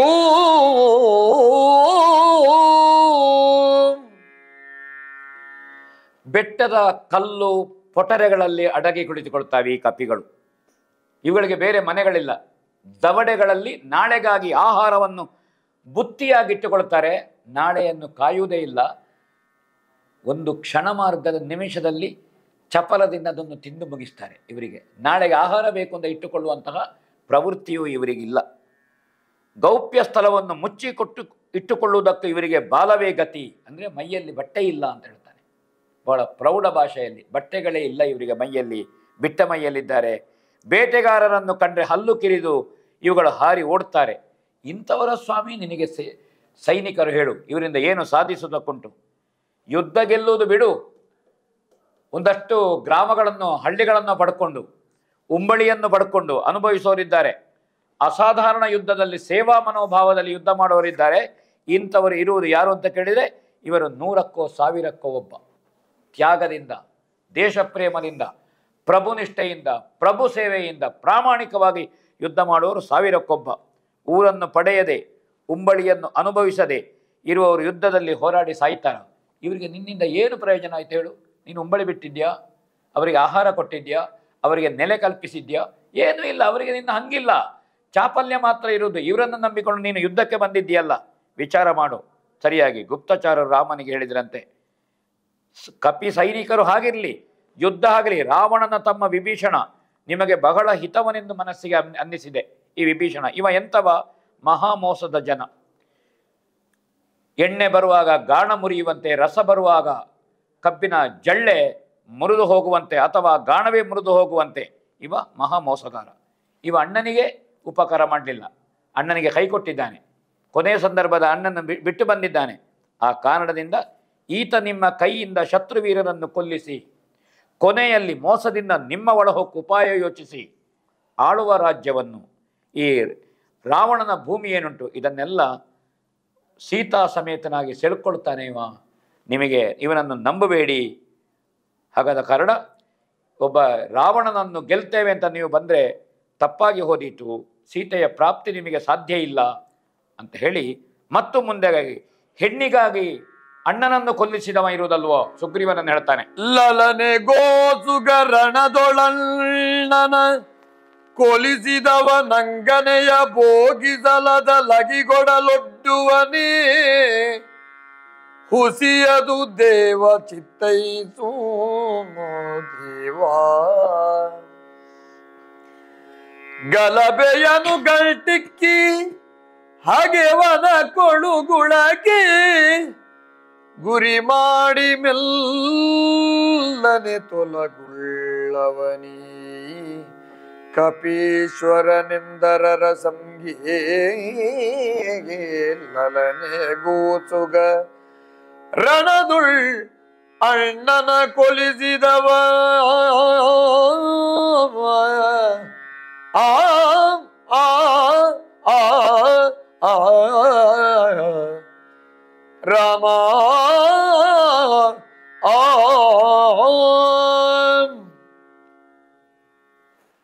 ವಿಭೀಷಣನ ಕುರಿತಾಗಿಯೂ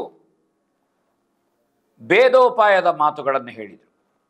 ಇವ ವಂಚಕ, ಕೊನೆಗೆ ಇಡೀ ಭೂಮಿ ರಾವಣನ ಭೂಮಿ ಸೀತೆ ಎಲ್ಲ ತಾನು ಒಳಗೆ ಹಾಕಿಕೊಳ್ತಾನೆ. ನಂಬಬಾರದು ವಿಭೀಷಣನನ್ನು. ಸಮಯ ಸಾಧಕನಿದ್ದಾನೆ. ಇದು ಭೇದೋಪಾಯವನ್ನು ಕಲ್ಪಿಸುವಂತಹದ್ದು ಒಂದು ಕ್ರಮ. ಇದು ಪ್ರತಿಪಕ್ಷದವರು. ಸುಗ್ರೀವನ ಕುರಿತಾಗಿ ಹೇಳ್ತಾನೆ, ಯಾರಿವ? ತನ್ನ ಅಣ್ಣನಾದಂಥ ವಾಲಿಯ ಮೇಲೆ ದೂರು ಹೇಳಿ ನಿನ್ನಿಂದ ಅಣ್ಣನನ್ನು ಕೊಲ್ಲಿಸಿದ. ಅಣ್ಣನ ಹೆಂಡತಿಯನ್ನು ತಾನು ಒಳಗು ಮಾಡಿಕೊಂಡ. ತನ್ನ ಹೆಂಡತಿಯನ್ನು ವಾಲಿ ಒಳಗಿಟ್ಟಿದ್ದಾನೆ ಅಂತ ದೂರು ಹೇಳಿದ.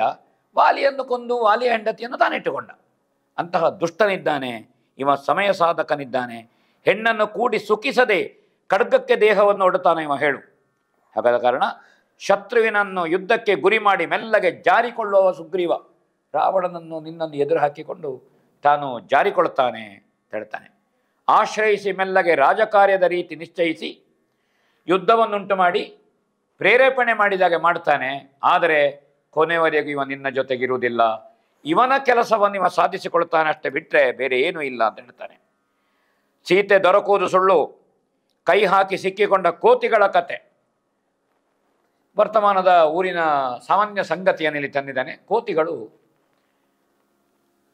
ತೆಂಗಿನ ಮರವನ್ನು ಏರಿ ಸೀಯಾಳವನ್ನು ತಿಂತವೆ. ಅದರ ಒಳಗೆ ತಿರುಳಿರ್ತದೆ ನೀರು ಕುಡಿದ ಮೇಲೆ. ಕೋತಿಗಳು ಕೈ ಹೋಗುವಷ್ಟು ಅದಕ್ಕೆ ರಂಧ್ರ ಮಾಡ್ತಾರೆ, ಕೈ ಹಾಕ್ತಾರೆ. ಆ ತಿರುಳನ್ನೆಲ್ಲ ತೆಗೆದು ಕೈಯಲ್ಲಿ ಮುಷ್ಟಿ ಹಿಡಿತವೆ. ಮುಷ್ಟಿ ಹಿಡಿದು ಕೈಯನ್ನು ಹೊರಗೆ ಎಳಿಲಿಕ್ಕೆ ಗೊತ್ತಿಲ್ಲ. ಕಪಿಗಳಿಗೆ ಅಷ್ಟು ಬುದ್ಧಿ ಇಲ್ಲ, ವಿವೇಕ ಇಲ್ಲ.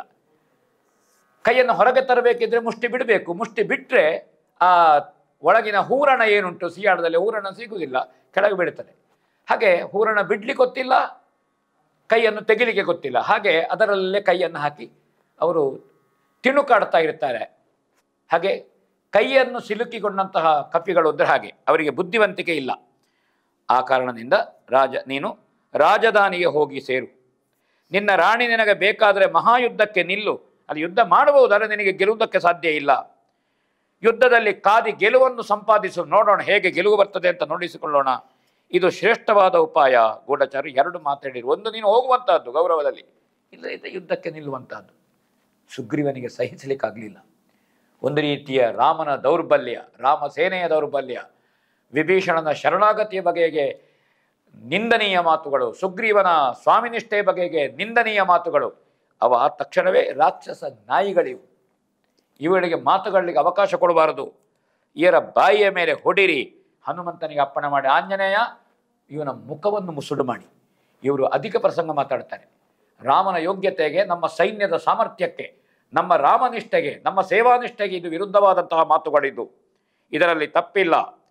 ಹಾಗೆ ಹೇಳುವಾಗ ರಘುನಾಥ ಶ್ರೀರಾಮಚಂದ್ರಮ ಹನುಮಂತನನ್ನು ತಡೆದು, ದೂತರನ್ನು ನೋಯಿಸುವುದು ನಮಗೆ ಕರ್ತವ್ಯವಲ್ಲ, ನಮ್ಮ ಕೆಲಸ ಅಲ್ಲ ಹೇಳ್ತಾರೆ ಅಂತ ಮುಂದೆ ಕೇಳೋಣ. ಚರರು ತಮ್ಮ ರಸುಗಳ ಭುಜ ಸಿರಿಯನ ಹವದುಬ್ಬು ಗುಬ್ಬಿನ ಹರುವನೂರ್ಜಿತ ಸುಪ್ರತಾಪವನದಿಕ ವೈಭವವಾಗ ಪರಮ ಕೀರ್ತಿಯ ವೈರಿ ರಾಯರಲೊರೆವುದೇ ಭೂಷಣವಲಾನಿ ಕರೆಸಿ ನುಡಿಯುವುದು ನಮಗೆ ಗುಣವಲ್ಲೆಂದ ನೀನ ಜಂಗಿಗೆ.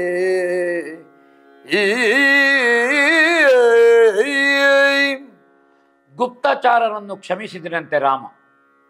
ಅವರ ಮೇಲೆ ಕೈ ಮಾಡುವ ದಾರ್ಷ್ಟ್ಯ ನಮಗೆ ಯಾಕೆ ಮಾಡಬಾರದು? ಅವರು ಸಾಮಾನ್ಯ ಸೇವಕರು, ಅವರು ಸಂಬಳಕ್ಕೆ ದುಡಿಯುವವರು. ರಾವಣ ಸಂಬಳ ಕೊಡ್ತಾನೆ, ಅವರನ್ನು ಸಾಕ್ತಾನೆ, ಅದಕ್ಕೆ ಬೇಕಾಗಿ ಇಟ್ಟುಕೊಂಡಿದ್ದೇನೆ. ಇದು ಪ್ರಭುನಿಷ್ಠೆ, ಇದು ಯಾವನಿಗೊಬ್ಬನಿಗೆ ಇರಬೇಕಾದ್ದು. ಆ ಪ್ರಭುನಿಷ್ಠೆಯಿಂದ ಮಾತಾಡಿದ್ದಾರೆ, ಇವರ ಸ್ವಂತ ಮಾತುಗಳಲ್ಲ. ಅದು ಸಹಜ, ಅದು ನಮಗೆ ಕೆಟ್ಟ ಹೆಸರು ಬರ್ತಾರೆ ದೂತರನ್ನು ಶಿಕ್ಷೆ ಮಾಡಿದರೆ. ವಿಭೀಷಣ ಸೀತಾನ್ವೇಷಣೆಗೆ ಹೋದಂತಹ ಹನುಮಂತನ ಶಿಕ್ಷೆ ಕೊಡುವಾಗ ತಲೆ ಕಡೀರಿ ಅಂತ ಹೇಳುವಾಗ ವಿಭೀಷಣ ಹೇಳ್ತಾನೆ, ದೂತವದೆ ಸಲ್ಲದು, ಪ್ರಭುವಿನ ನಿಷ್ಠೆಯಿಂದ ದೂತ ಅವನ ಹೇಳ್ತಾನೆ ಅವ, ಅದಕ್ಕೆ ನಾವಲ್ಲ ಅಂತ. ಅವಾಗ ಹೇಳೋದು, ಯಾಕೆ ನೀನು ಹೀಗೆ ಮಾಡಿದ್ದೀನಿ? ನಾನಲ್ಲ, ನನ್ನ ಬಾಲ ಮಾಡಿದ್ದು ಅಂತ. ಹಾಗೆ ಬಾಲಕ್ಕೆ ಬೆಂಕಿ ಕೊಡುವಂಥದ್ದು. ರಾವಣನ ರಾಜ್ಯದಲ್ಲೇ ವಿಭೀಷಣನ ಮಾತಿತ್ತು, ಇಲ್ಲಿ ರಾಮ ಅದನ್ನು ಹೇಳ್ತಾನೆ. ಸೇವಕರು ತಮ್ಮ ತಮ್ಮ ಪ್ರಭುಗಳ ತೋಳುಬಲವನ್ನು, ಯುದ್ಧದ ಅತಿಶಯವಾದಂತಹ ಗರ್ವವನ್ನು, ಮಹಾಪರಾಕ್ರಮವನ್ನು, ಅಧಿಕ ವೈಭವವನ್ನು, ಅನುಪಮ ಯಶಸ್ಸನ್ನು ಹೊಗಳುವುದು ಭೂಷಣ. ಅವರನ್ನು ಧಿಕ್ಕರಿಸುವುದು ಯೋಗ್ಯ ಅಲ್ಲ. ಇದು ಪ್ರಭು ಸೇವೆಗೆ ಸಂಬಂಧಪಟ್ಟದ್ದು, ಹೇಳಬೇಕು. ಅವರು ಇಂದ್ರ ಚಂದ್ರ ಅಂತ ಹೊಗಳುವಂಥದ್ದು, ಅಥವಾ ಒಂದು ಮಧುವಣಿಗನನ್ನು ಸೌಂದರ್ಯವನ್ನು ಹೊಗಳುವುದು, ಒಂದು ಮಧುವಣಿಗತಿಯನ್ನು ಚಂದ ಅಂತ ಹೊಗಳುವಂಥದ್ದು, ಇದೆಲ್ಲ ಸಹಜ ಕ್ರಿಯೆಗಳು. ಅದಕ್ಕೆ ನಾವು ವಿರೋಧ ಮಾಡಬಾರದು ಅಂತ ಹೇಳಿದಂತೆ. ಸಮುದ್ರನು ಕಾಣಿಕೆಯಾಗಿ ತಂದುಕೊಟ್ಟಂತಹ ರತ್ನಾಭರಣಗಳು ಏನುಂಟು, ಅದನ್ನು ರಾವಣನ ಗುಪ್ತಚಾರರಿಗೆ ಕೊಟ್ಟನಂತೆ. ನಿಮ್ಮ ಒಡೆಯನನ್ನು ಸಿದ್ಧಪಡಿಸಿ, ನೀವು ಬಂದದ್ದು ಒಳ್ಳೆದಾಯಿತು, ಇಕೊಳ್ಳಿ, ನಿಮಗೆ ಸಮುದ್ರ ರಾಜ ಕೊಟ್ಟ ಕಾಣಿಕೆ ಉಂಟು ರತ್ನಾಭರಣ, ನಮಗೆ ಬೇಡ, ಅದು ಇಕೊಳ್ಳಿ, ಇದು ನಿಮಗಾಯಿತು. ನೀವು ಪ್ರಭುನಿಷ್ಠೆಯಿಂದ ಪ್ರಾಮಾಣಿಕವಾಗಿ ನೀವು ಹೇಳಿದ್ದೀರಿ ಅಂತ ಉಡುಗೊರೆ ಕೊಟ್ಟು, ಇದು ರಾಮನ ಔದಾರ್ಯ, ರಾಮನ ಹೃದಯ ಶ್ರೀಮಂತಿಕೆ. ವಿರೋಧ ಪಕ್ಷದಿಂದ ಬಂದು ತಮ್ಮ ಪಕ್ಷವನ್ನು ಸಮರ್ಥಿಸಿಕೊಂಡು ರಾಮನ ಪಕ್ಷದಲ್ಲಿರುವಂತಹ ದೌರ್ಬಲ್ಯವನ್ನು ಏನು ಅದನ್ನು ಹೇಳಿದಂಥವರಿಗೆ ಉಡುಗೊರೆಯನ್ನು ಕೊಟ್ಟು ಕಳಿಸುವಂತಹ ರಾಮನ ಏನು ನಾಯಕತ್ವ ಇದೆ, ರಾಮಾದರ್ಶ ಇದೆ, ಇದು ನಾವು ರಾಮನಲ್ಲಿ ಕಾಣುವಂತಹ ಒಂದು ಶ್ರೇಷ್ಠ ಗುಣದಲ್ಲಿ ಅದು ಒಂದು. ಯಾಕಂದರೆ ಅವರು ಪ್ರಭುನಿಷ್ಠೆ, ಪ್ರಭು ಸೇವೆ ಅದನ್ನು ಅವರು ಮಾಡಿದ್ದಾರೆ. ಹಾಗಾದ ಕಾರಣ ರಾಜನಿಗೆ ತಿಳಿಸು, ದಿಕ್ಕಾಪಾಲರಾಗಿ ಚದುರಿಸುವ ವೀರ ರಾಮನು ಅವನನ್ನು ಯೋಗ್ಯ ರೀತಿಯಲ್ಲಿ ಕಳುಹಿಸಿಕೊಟ್ಟಂತೆ. ಇವರು ನಮ್ಮ ಪಾಳೆಯದ ಬಲಶಾಲಿ, ವೀರರನ್ನು ನೋಡಲಿ, ಎಲ್ಲರನ್ನು ಭಯಗೊಳ್ಳಲಿ. ಹಾಗೆ ವಿಭೀಷಣನ ಹತ್ರ ಹೇಳಿದನಂತೆ, ಆಂಜನೇಯನ ಹತ್ರ ಹೇಳಿದನಂತೆ ಕರೆದು, ಈ ಶುಕಸಾರಣರಿಗೆ ಇಡೀ ನಮ್ಮ ಸೇನೆಯ ಪರಿಚಯ ಮಾಡಿಕೊಡು ಹನುಮಂತ. ಯಾರ್ಯಾರ ಯೋಗ್ಯತೆ ಎಷ್ಟು, ಯಾರ್ಯಾರ ಪರಾಕ್ರಮ ಎಷ್ಟು, ಯಾರ್ಯಾರ ಶಕ್ತಿ ಎಷ್ಟು, ಯಾರ್ಯಾರಿಗೆ ದೇವತೆಗಳ ಅನುಗ್ರಹ ಇದೆ, ಯಾರ್ಯಾರು ಎಂತೆಂಥವರು. ಇನ್ನು ಅಲ್ಲಿ ಇಲ್ಲಿ ಅವರು ಗೂಢಚರರಾಗಿ ಓಡಾಡೋದು ಬೇಡ, ಅವರನ್ನು ಕರ್ಕೊಂಡು ಹೋಗಿ ನಮ್ಮ ಇರುವಂತಹ ಶಕ್ತಿ ಯೋಗ್ಯತೆ ಉಳ್ಳದ್ದು ಇಡೀ ಸೇನೆಯ ಪರಿಚಯ ಮಾಡಿಕೊಡು ಹನುಮಂತ ಅಂತ ಹನುಮಂತನ ಹತ್ರ ರಾಮನ ಹೇಳ್ತಾನೆ ಆ ಶುಕಸಾರಣರಿಗೆ. ನೀವೇ ಹೋಗಿ ತಿಳ್ಕೊಳ್ಳಿ, ಇನ್ನು ಅರ್ಧ ಹೋಗಿ ಹೇಳಬೇಡಿ ಅಲ್ಲಿ ರಾವಣನ ಹತ್ರ. ನಮ್ಮ ಎಲ್ಲ ಯಾರ್ಯಾರಿದ್ದಾರೆ ಎಲ್ಲ ಕಥೆ ಹೇಳಿ, ಅಲ್ಲಿ ಬೇಕಾದರೆ ನೀವು ಪರಿಚಯ ಮಾಡಿಕೊಳ್ಳಿ ಅಂತ ಹೇಳಿದನಂತೆ.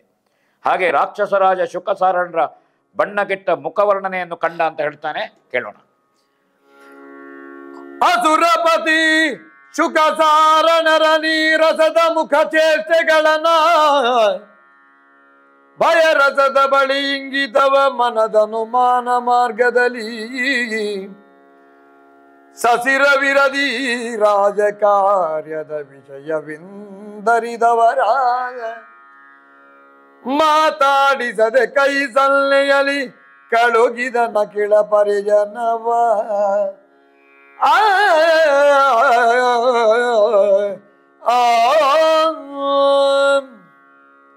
ಶುಕಸಾರಣನು ಬಣ್ಣಗೆಟ್ಟ ಮುಖದಿಂದ ಅವಮಾನಿತರಾಗಿ ಲಜ್ಜೆಯಿಂದ ರಾಮನ ಸೈನ್ಯ ಸಾಗರವನ್ನು ಕಂಡು ಅವರ ಉತ್ಸಾಹ ಕಂಡು ಹೆದರಿ ಭೀತಿಯಿಂದ ತಮ್ಮ ಕೆಲಸ ಆಗಲಿಲ್ಲ.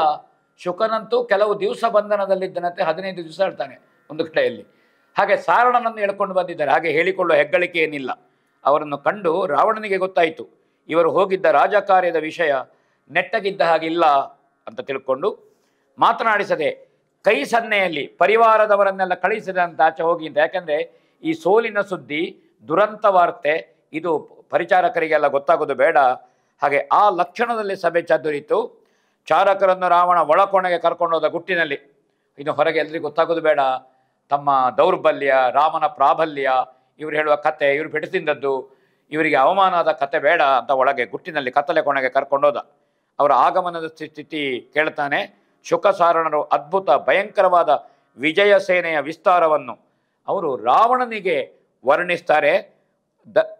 ದರ್ಪಿಷ್ಟಯಮ, ಪ್ರಳಯ ಕಾಲದ ಭೈರವ, ಯುಗಪ್ರಳಯದ ಶಿವ, ಯುಗಾಂತ್ಯದ ಭಯಂಕರ ಅಗ್ನಿ, ಇವರುಗಳಂತೆ ವಿಸ್ತಾರವಾದ ಮಹಾಸೈನ್ಯ, ಮಂದರ ಪರ್ವತ, ತಾರಕಾದಿಗಳು ಯಾರಿದ್ದಾರೆ, 77 ಕೋಟಿ ಕಪಿವೀರರು ಒಟ್ಟಾಗಿ ಬಂದಿದ್ದಾರೆ ಅಂತ ಹೇಳ್ತಾನೆ. ಅದ್ಭುತ ಉಂಟು. ಇಂದ್ರ ಅಲ್ಲ, ಯಮ ಅಲ್ಲ, ರುದ್ರ ಅಲ್ಲ, ತಾರಕನನ್ನು ವಧಿಸಿದ ಶಿವನು ಅಲ್ಲ, ಯಾರೂ ಅಲ್ಲ, ಮಂದರ ಪರ್ವತವಲ್ಲ, ಅದಕ್ಕಿಂತ ಭಯಂಕರ ಉಂಟಿದೆ 77 ಕೋಟಿ ಕಪಿ. ಇದು ಸಾಮಾನ್ಯ ಕಪಿಗಳಲ್ಲ. ಒಂದು ಕಪಿಯಲ್ಲಿ ಗೊತ್ತಾಗಿದೆ ಅವರಿಗೆ. ಹಾಗಾದ ನೀಲಕಂಠನಿಗೆ ಸಮಾನವಾದ ಸುಗ್ರೀವನೆಂಬ ಕಪಿ ಸೈನ್ಯದ ನಾಯಕನಿದ್ದಾನೆ. ಕಪಿಕುಲದ ಒಡೆಯ ರಾಘವದೇವ ಪ್ರಭು ಅವರಿಗೆ ಜಿಯ ಬಾಳು, ಹೋಗುತ್ತಿರುವ ಬ್ರಹ್ಮಾದಿ ಪ್ರಮುಖ ದೇವತೆಗಳು ಅವನ ಅಧೀನದಲ್ಲಿದ್ದಾನೆ ಹೇಳ್ತಾನೆ. ದೇವತೆಗಳು ಅವರ ಅಧೀನದಲ್ಲಿದ್ದಾರೆ ನೀ ಅಂತ ಹೇಳ್ತಿ. ದೇವತೆಗಳನ್ನು ಗೆದ್ದಿದ್ದೇನೆ ಅಂತ ನಿನ್ನ ಮೀಸೆಗೆ ತುಪ್ಪ ಹಚ್ಚಿಕೊಂಡು ಓಡಾಡ್ತಾ ಇದ್ದಿ. ಅಲ್ಲಿ ದೇವತೆಗಳು ಅವರಿಗೆ ಕಾಣಿಕೆ ಕೊಡ್ತಾ ಇದ್ದಾರೆ. ಹಾಗೆ ಯಮ, ಮೃತ್ಯು, ಗಿತ್ತು ಯಾರು ಎಂತ ಬಂದರೂ ಅವರು ಹೆದರುವುದಿಲ್ಲ. ಅಂಜುಬುರುಕರಲ್ಲ. ಬ್ರಹ್ಮ, ಶಿವೇಂದ್ರರು ಅವರು ಹೆದರುತ್ತಾರೆ. ಸೂರ್ಯನ ಸೈನ್ಯದ ಮೇಲೆ ಸೂರ್ಯನಿಗೆ ಬಿಸಿಲು ಬೀಳಲಿಕ್ಕೆ ಹೆದರುತ್ತಾನೆ. ಆ ಸೈನ್ಯಕ್ಕೆ ಬಿಸಿಲು ಬೀಳುವುದಿಲ್ಲ. ಸೂರ್ಯನೇ ತನ್ನ ಕಿರಣಗಳನ್ನು ಶಮನ ಮಾಡುತ್ತಾನೆ. ವಾಯು ಬೀಸಲು ಹೆದರುತ್ತಾನೆ. ಜಗತ್ತಿನ ರಾಜರಲ್ಲಿ ಅಲ್ಲಿ ಇಲ್ಲ ಅಂತ ಹೇಳ್ತಾನೆ. ಹಾಗೆ ಅವರನ್ನು ಹೊಗಳುವ ಅವಸರ ಏನುಂಟು, ಆ ಹೊಗಳುವ ಅವಸರದಲ್ಲಿ ಇವನಿಗೆ ತಡಿಲಿಕ್ಕಾಗಲಿಲ್ಲ ರಾವಣನಿಗೆ. ಸಾಕು, ನಿಲ್ಲಿಸಿ ಹೇಳ್ತಾನೆ, ಗಳಗಬೇಡಿ ಅಂತ. ಸಾಕು ಗಳಗಿದರಿತ್ತ ಅತ್ತ ಸಾರ್ನಿ ನೀನೇಕೆ ತಡೆದೆಯೋ, ಶುಕ ಎನಲು ಲೋಕೈಕ ಬಲ ಚಿತ್ತೈತು ತನ್ನಯ ವಿಧಿಯ ನಿಲ್ಲಿಲ್ದ ಈ ಕಡಲನ್ನು ತರಿಸಿ ವೀರವ ನೌಕರಸ ಕಟಕವನು ಹೊಕ್ಕೆನು, ಕೈ ಕಸೆಯ ಮಗನಿಂದ ಬಂಧನವಾಯ್ತು ತನಗೆಂದ. ವೀರವನೌಕಸರ ಕಟಕವನು ಹೊಕ್ಕೆನು, ಸಾಕುಗಳಗದಿರಿ. ರಾವಣನ ಇಡೀ ಪಾಳಯದ ಸಾಮರ್ಥ್ಯವನ್ನು ಶುಕಸಾರಣರು ಹೊಗಳುತ್ತಾರೆ. ತಾನು ಗಿಳಿರೂಪದಿಂದ ಹೋದಾಗ ತನ್ನನ್ನು ಬಂಧಿಸಿ 15 ದಿವಸ ಒಳಗೆ ಹಾಕಿದ್ದಾರೆ. ಆ ಕಥೆ ಹೇಳ್ತಾನೆ. ತಾನು ಕಪಿರೂಪದಿಂದ ಹೋದರೆ ವಿಭೀಷಣ ಪರಿಚಯ ಮಾಡಿ ನನ್ನನ್ನು ಎಳೆತಂದು ರಾಮನ ಕಾಲಬುಡಕ್ಕೆ ಹಾಕಿದ್ದಾರೆ ಹೇಳ್ತಾನೆ ಸಾರಣ. ಆದರೆ ರಾಮನ ವ್ಯಕ್ತಿತ್ವ ದೊಡ್ಡದು ಹೇಳ್ತಾನೆ. ಎಲ್ಲರೂ ಹೊಡೀತಿದ್ರು, ಕೊಲ್ತಿದ್ರು, ಆದರೆ ರಾಮ ನಮ್ಮನ್ನು ಕ್ಷಮಿಸಿದ್ದಾನೆ. ಸಮುದ್ರ ರಾಜ ಕೊಟ್ಟಂತಹ ಉಡುಗೊರೆಯನ್ನು, ರತ್ನಾಭರಣವನ್ನು ನಮಗೆ ಕೊಟ್ಟು ಕಳುಹಿಸಿದ್ದಾನೆ. ರಾವಣನಿಗೆ ಅರ್ಥ ಆಯಿತು. ಸಮುದ್ರ ರಾಜನು ವರ್ಣನು ತನ್ನ ಸೇವಕನಾಗಿದ್ದಾವಾಗ ರಾಮ ಸೇವಕನಾಗಿದ್ದಾನೆ. ಈಗ ವರ್ಣನು ನನ್ನ ಸೇವೆಯಲ್ಲಿ ಇಲ್ಲ ಅಂತ ರಾವಣನಿಗೆ ಗೊತ್ತಾಯಿತು. ದೇವತೆಗಳು ರಾಮ ಸೇವೆಯಲ್ಲಿದ್ದಾರೆ ಅದರ ಅರ್ಥ ಏನು? ರಾವಣನ ಯೋಗ್ಯತೆಯನ್ನು, ಅವನ ಸಾಮರ್ಥ್ಯವನ್ನು ರಾಮನ ಮುಂದೆ ಅಲ್ಲ ಅಂತ ಅವರು ತಿಳ್ಕೊಂಡಿದ್ದಾರೆ. ಸಾಕು ಗಳಹದಿರು. ಪ್ರತಿಪಕ್ಷವನ್ನು ಹೊಗಳಬೇಡ, ನೀನು ಅವರ ಸಾಮರ್ಥ್ಯವನ್ನು ಹೇಳಬೇಡ. ನನ್ನ ಸಾಮರ್ಥ್ಯದ ಮುಂದೆ ಅವರು ಏನು ಅಲ್ಲ ಹೇಳ್ತಾನೆ. 3 ಲೋಕದ ಒಡೆತನ ಉಂಟು ನನಗೆ. ಇಡೀ ಲೋಕವನ್ನು ತಲ್ಲಣಗೊಳಿಸಿದ್ದೇನೆ. ಇಂದ್ರಚಂದ್ರರು ನನ್ನ ಅಡಿಯಾಳಾಗಿದ್ದಾರೆ. ಬ್ರಹ್ಮ ನನ್ನ ಸೇವಕರಾಗಿದ್ದಾನೆ. ಋಷಿಮುನಿಗಳು ನನಗೆ ಭೀತಿಯಿಂದ ಇದ್ದಾರೆ. ಪ್ರಪಂಚದಲ್ಲಿ ನೀವು ರಾಮನನ್ನು ದುರುದು ಮಾಡಿ ನನ್ನನ್ನು ಹೆದರಿಸೋದು ಬೇಡ. ಶಿವಾನುಗ್ರಹ ಉಂಟು, ಬ್ರಹ್ಮಾನುಗ್ರಹ ಉಂಟು. ಇಡೀ ಜಗತ್ತಿವತ್ತು ರಾವಣನ ಬಗೆಗೆ ತಿಳ್ಕೊಂಡಂತಹ ಭೀತಿಯಿಂದ ನಡುಗುತ್ತಿರುವ ನನ್ನ ಸೇವಕರಾಗಿರುವಂತಹ ಸ್ಥಿತಿಯನ್ನು ನೀವು ಕೇಳಿ ಅಂತ ಹೇಳ್ತಾನೆ. ಆದರೆ ಸಾರಣ ಹೇಳ್ತಾನೆ, ಜಯದ ಸಾಧ್ಯತೆಯೇ ಕಡಿಮೆ ಉಂಟು ಹೇಳ್ತಾನೆ. ಇಲ್ಲ, ಒಬ್ಬೊಬ್ಬ ಕಪಿಯ ಸಾಮರ್ಥ್ಯ ಎಂಥದ್ದು. ನಮಗೊಬ್ಬ ಹನುಮಂತನ ಪರಿಚಯ ಆಗಿದೆ, ಅಲ್ಲಿ ಹನುಮಂತನಂತವರು ಕೋಟಿ ಸಂಖ್ಯೆಯಲ್ಲಿದ್ದಾರೆ, ಒಬ್ಬ ಹನುಮಂತ ನಮಗೆ ಬಂದದ್ದಿಲ್ಲ. ಇಂತಹ ಸಾಮರ್ಥ್ಯ ಉಂಟು ಅಂತ ಹೇಳ್ತಾನೆ. ಯಾವ ಕಾರಣಕ್ಕೂ ಅಲ್ಲ. ಹಾಗೆ ಶುಕನ ನೀತಿ ಏನುಂಟು ಅದು ಯಾವುದೂ ಅಲ್ಲ. ಎಲ್ಲಿವರೆಗೆ ಹೇಳ್ತಾನೆ ಅಂದ್ರೆ, ವಿಭೀಷಣನಿಂದ ನನ್ನ ಬಂಧನ ಮಾಡಿದ್ದಾರೆ ನೀ ಅಂತ ಹೇಳ್ತಿ, ಬಂಧನ ಮಾಡಿದ್ದಾರೆ. ಆ ಕಾರಣದಿಂದ ಇಲ್ಲಿ ಯಾವ ರೀತಿಯಿಂದಲೂ ಸಾಧ್ಯ ಇಲ್ಲ ಅಂತ ಹೇಳ್ತಾನೆ. ಮುಂದೆ ಕೇಳೋಣ. ಹೂಳಿ ತಂಬುದಿ ಕಪಿಬಲದ ಕಾಲ್ಧೂಳಿಯಲಿ ನೀನಾಳ್ದ ರಾಜವ ಕೇಳಿಕೋ ಏನಾದುದೆಂಬುದನಿಂದು ನಾಳಿನಲ್ಲಿ ಧೂಳಿ ಕೋಟೆಯ ಕೊಳ್ಳು ಲಂಕೆಯ ಹಾಳು ಮಾಡಿ ನರೇಂದ್ರ ತನ್ನಯ ಬಾಲಕಿಯ ಕೊಂಡೊಯ್ಯದಿರನಿದ ನೋಡಿಕೋ ಎಂದ ಜಿಯ.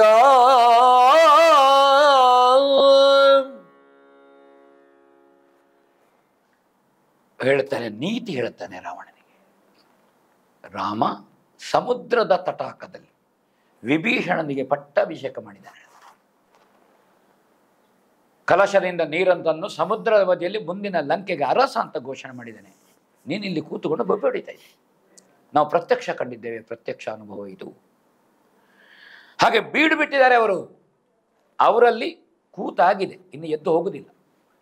ರಾವಣ ವಧೆಯನ್ನು ಮಾಡದೆ ಸೀತಾ ಪ್ರಾಪ್ತಿಯಲ್ಲದೆ ರಾಮ ಸೇನೆ ಹೋಗುವುದಿಲ್ಲ ಹೇಳ್ತಾರೆ. ಅಲ್ಲಿ ಬಂದು ಅವರು ಈ ಸಮುದ್ರದ ತಟಾಕದಲ್ಲಿ ಬಿಡಾರ ಮಾಡಿ ಆಗಿದೆ, ಗಟ್ಟಿ ಗೊತ್ತಿದ್ದಾರೆ ಅವರು, ಭದ್ರಾಗಿ ಆಗಿದೆ. ಅಕ್ರಮ ಸಕ್ರಮ ನಡೆದಾಯ್ತಲ್ಲಿ, ನೀವು ಏನು ಮಾತಾಡಿದ್ರು ಪ್ರಯೋಜನ ಇಲ್ಲ ಅಂತ ಹೇಳ್ತಾನೆ. ಆ ಕಾರಣದಿಂದ ಬೇರೇನಿಲ್ಲ, ಸೀತೆಯನ್ನು ಹಿಂದಿರುಗಿಸಿ ಈ ಜೀವವನ್ನು ರಕ್ಷಿಸಿಕೊಳ್ಳುವ ಅದು ಒಳ್ಳೆಯದು ಅಂತ ಹೇಳ್ತಾನೆ. ಬೇರೇನೂ ಸಾಧ್ಯ ಇಲ್ಲ. ವಿಭೀಷಣನನ್ನು ಕರ್ಕೊಂಡು ಬರೋದು ಒಳ್ಳೆಯದು. ಮುಂದೆ ಪ್ರಹಸ್ತನ ಅತಿಕಾಯನ ಇವರೆಲ್ಲ ಹೇಳ್ತಾರೆ. ಶುಕಸಾರಣನೇ ರಾವಣನಿಗೆ ನೀತಿ ಹೇಳ್ತಾರೆ. ವಿಭೀಷಣನನ್ನು ಕರ್ಕೊಂಡು ಬಂದು ನೀನು ಬರುವುದು ಒಳ್ಳೆಯದು, ಸೀತೆಯನ್ನು ರಾಮನಿಗೆ ಕೊಡುವುದು ಒಳ್ಳೆಯದು, ಇದು ಕ್ಷೇಮ. ಇದಲ್ಲದೆ ನಮಗೆ ಬೇರೆ ದಾರಿ ಕಾಣುವುದಿಲ್ಲ ಅಂತ ಹೇಳ್ತಾನೆ ಅವ. ನಿಜಾನುಜನ, ಒಳ್ಳೆ ಶಬ್ದ ಹೇಳಿದ್ದಾನೆ ತರವೇ, ನಿಜಾನುಜನ ಅವನನ್ನು ನೀನು ಕರ್ಕೊಂಡು ಬರುವುದು ಒಳ್ಳೆಯದು, ಸೀತೆಯನ್ನು ಕೊಡುವುದು ನಿಜಾನುಜನ ಕರ್ಕೊಂಡು ಬಂದು ಅದನ್ನು ಹೇಳ್ತಾನೆ. ಆದರೆ ಅದು ಸಖ್ಯವಾದೀತ, ರಾವಣನಿಗೆ ಸಖ್ಯವಾಗಲಿಲ್ಲ. ಏನು ಹೇಳ್ತಾರೆ ಕೇಳೋಣ.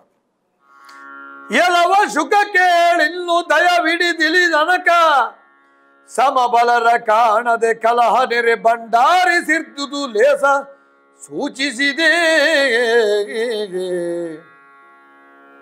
ಲಲನೆಯನು ಮರಳಿತ್ತು ಜೀವವ ಸಲಗಿ ಕೊಂಬಿ ಹೇಸಿಗೆಯ ಕಕ್ಕುಲಿತೆಯವನೇ ಕಾಳು ಕೆಡೆಯದೆ ಕೆಲಕ್ಕೆ ಸಾರೆಂದ.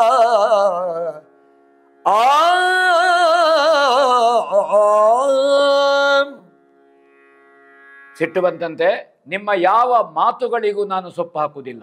ಸೀತೆಯನ್ನು ಕೊಡುವುದೋ ಅಥವಾ ವಿಭೀಷಣನನ್ನು ಕರ್ಕೊಂಡು ಬರೋದು ಇದು ಹೇಸಿಗೆಯ ಕೆಲಸ. ಅತ್ತ ಹೋಗಿ ನೀವು ಹರಟೆ ಮಾಡಬೇಡಿ, ನನಗೆ ರಗಳೆ ಮಾಡಬೇಡಿ. ಇಲ್ಲಿ ಯುದ್ಧದ ಆಟದಲ್ಲಿ ಶೂರರಿಗೆ ವೀರರತ್ನವೇ ಅಲಂಕಾರ. ನಾನು ವೀರರಲ್ಲಿ ರತ್ನ ಸದೃಶರಾದವ. ನೀವೀಗ ರಾಮನನ್ನು ವೀರರಲ್ಲಿ ರತ್ನ ಸದೃಶ ಹೇಳ್ತೀರಾ. ಹಾಗಾದರೆ ಯುದ್ಧದಾಟಕ್ಕೆ ನಾನು ಒಂದು ರತ್ನ ಇನ್ನೊಂದು ರತ್ನವನ್ನು ಬಯಸಿದಂತೆ ಆ ವೀರರತ್ನನಾದಂತಹ ನಾನು ವೀರರತ್ನನಾದಂತಹ ರಾಮನನ್ನೇ ಬಯಸ್ತೇನೆ ಯುದ್ಧದಾಟಕ್ಕೆ, ಅನ್ಯ ಮಾರ್ಗ ಇಲ್ಲ ಹೇಳ್ತಾನೆ. ನನ್ನ ತೋಳ ತೀಟೆ ಎಂಬ ಕತ್ತಲೆಯ ಚಿಂತೆಯನ್ನು ಹೋಗಲಾಡಿಸಲಿಕ್ಕೆ ನನಗೆ ರಾಮನಲ್ಲದೆ ಪ್ರತಿಸ್ಪರ್ಧಿ ಇನ್ನೊಬ್ಬನಲ್ಲ ಸವಾಲಾಗಿದ. ಆ ವಿಚಾರ ಬೇಡ.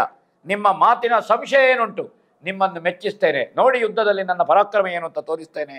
ಹಾಗೆ ಅವರನ್ನು ಕಳುಹಿಸಿಕೊಟ್ಟನಂತೆ ಶುಕಸಾರನನ್ನು ಮನೆಗೆ. ವಿನಯಶಾಲಿಯಾದಂತಹ ಮಹಾಮಂತ್ರಿಯಾದಂತಹ ಪ್ರಹಸ್ತರನ್ನು ಕಳುಹಿಸಿದನಂತೆ. ಸೂರ್ಯಕುಲದವನು ಸೀತೆಯನ್ನು ಬಿಡಿಸಿಕೊಳ್ಳಲಿಕ್ಕೆ ಬಂದಿದ್ದಾನೆ, ಇದಕ್ಕೆ ಏನು ಮಾಡಬೇಕು, ನಿನ್ನ ಮನಸ್ಸಿನ ಯೋಚನೆ ಏನು ಅಂತ ಪ್ರಹಸ್ತನ ಹತ್ರ ಕೇಳ್ತಾರೆ ಅಂತೆ. ಆ ಸಂದರ್ಭದಲ್ಲಿ ಪ್ರಹಸ್ತನ ಮಾತನ್ನು ಕೇಳೋಣ. ಎಣಿಕೆ ತಪ್ಪಿತು ಜೀಯ ಮಾವನ ಗುಣವಚನವನು ದಾಟಿ ಧಾರ್ಮಿಕ ಗುಣನಿಧಿಯ ಮಾನಿನಿಯ ಮರಗಿಸಿ ತಂದ ಕಾಲದಲ್ಲಿ ಮಣಿದರೀಚೆಯಲಾಪ್ತ ಸಚಿವಾಗ್ರಣಿಗಳು ಚಿತೋಕ್ತಿಗಳು ಹನುಮನ ಮಣಿಗದಲ್ಲಿ ಕೈ ಮರೆವುದಿತ್ತಲು ಕೂಳತನವಿಲ್ದಾಗ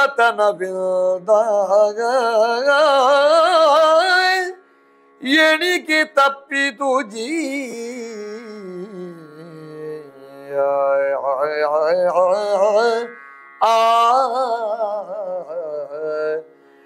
ಜಿಯಾ.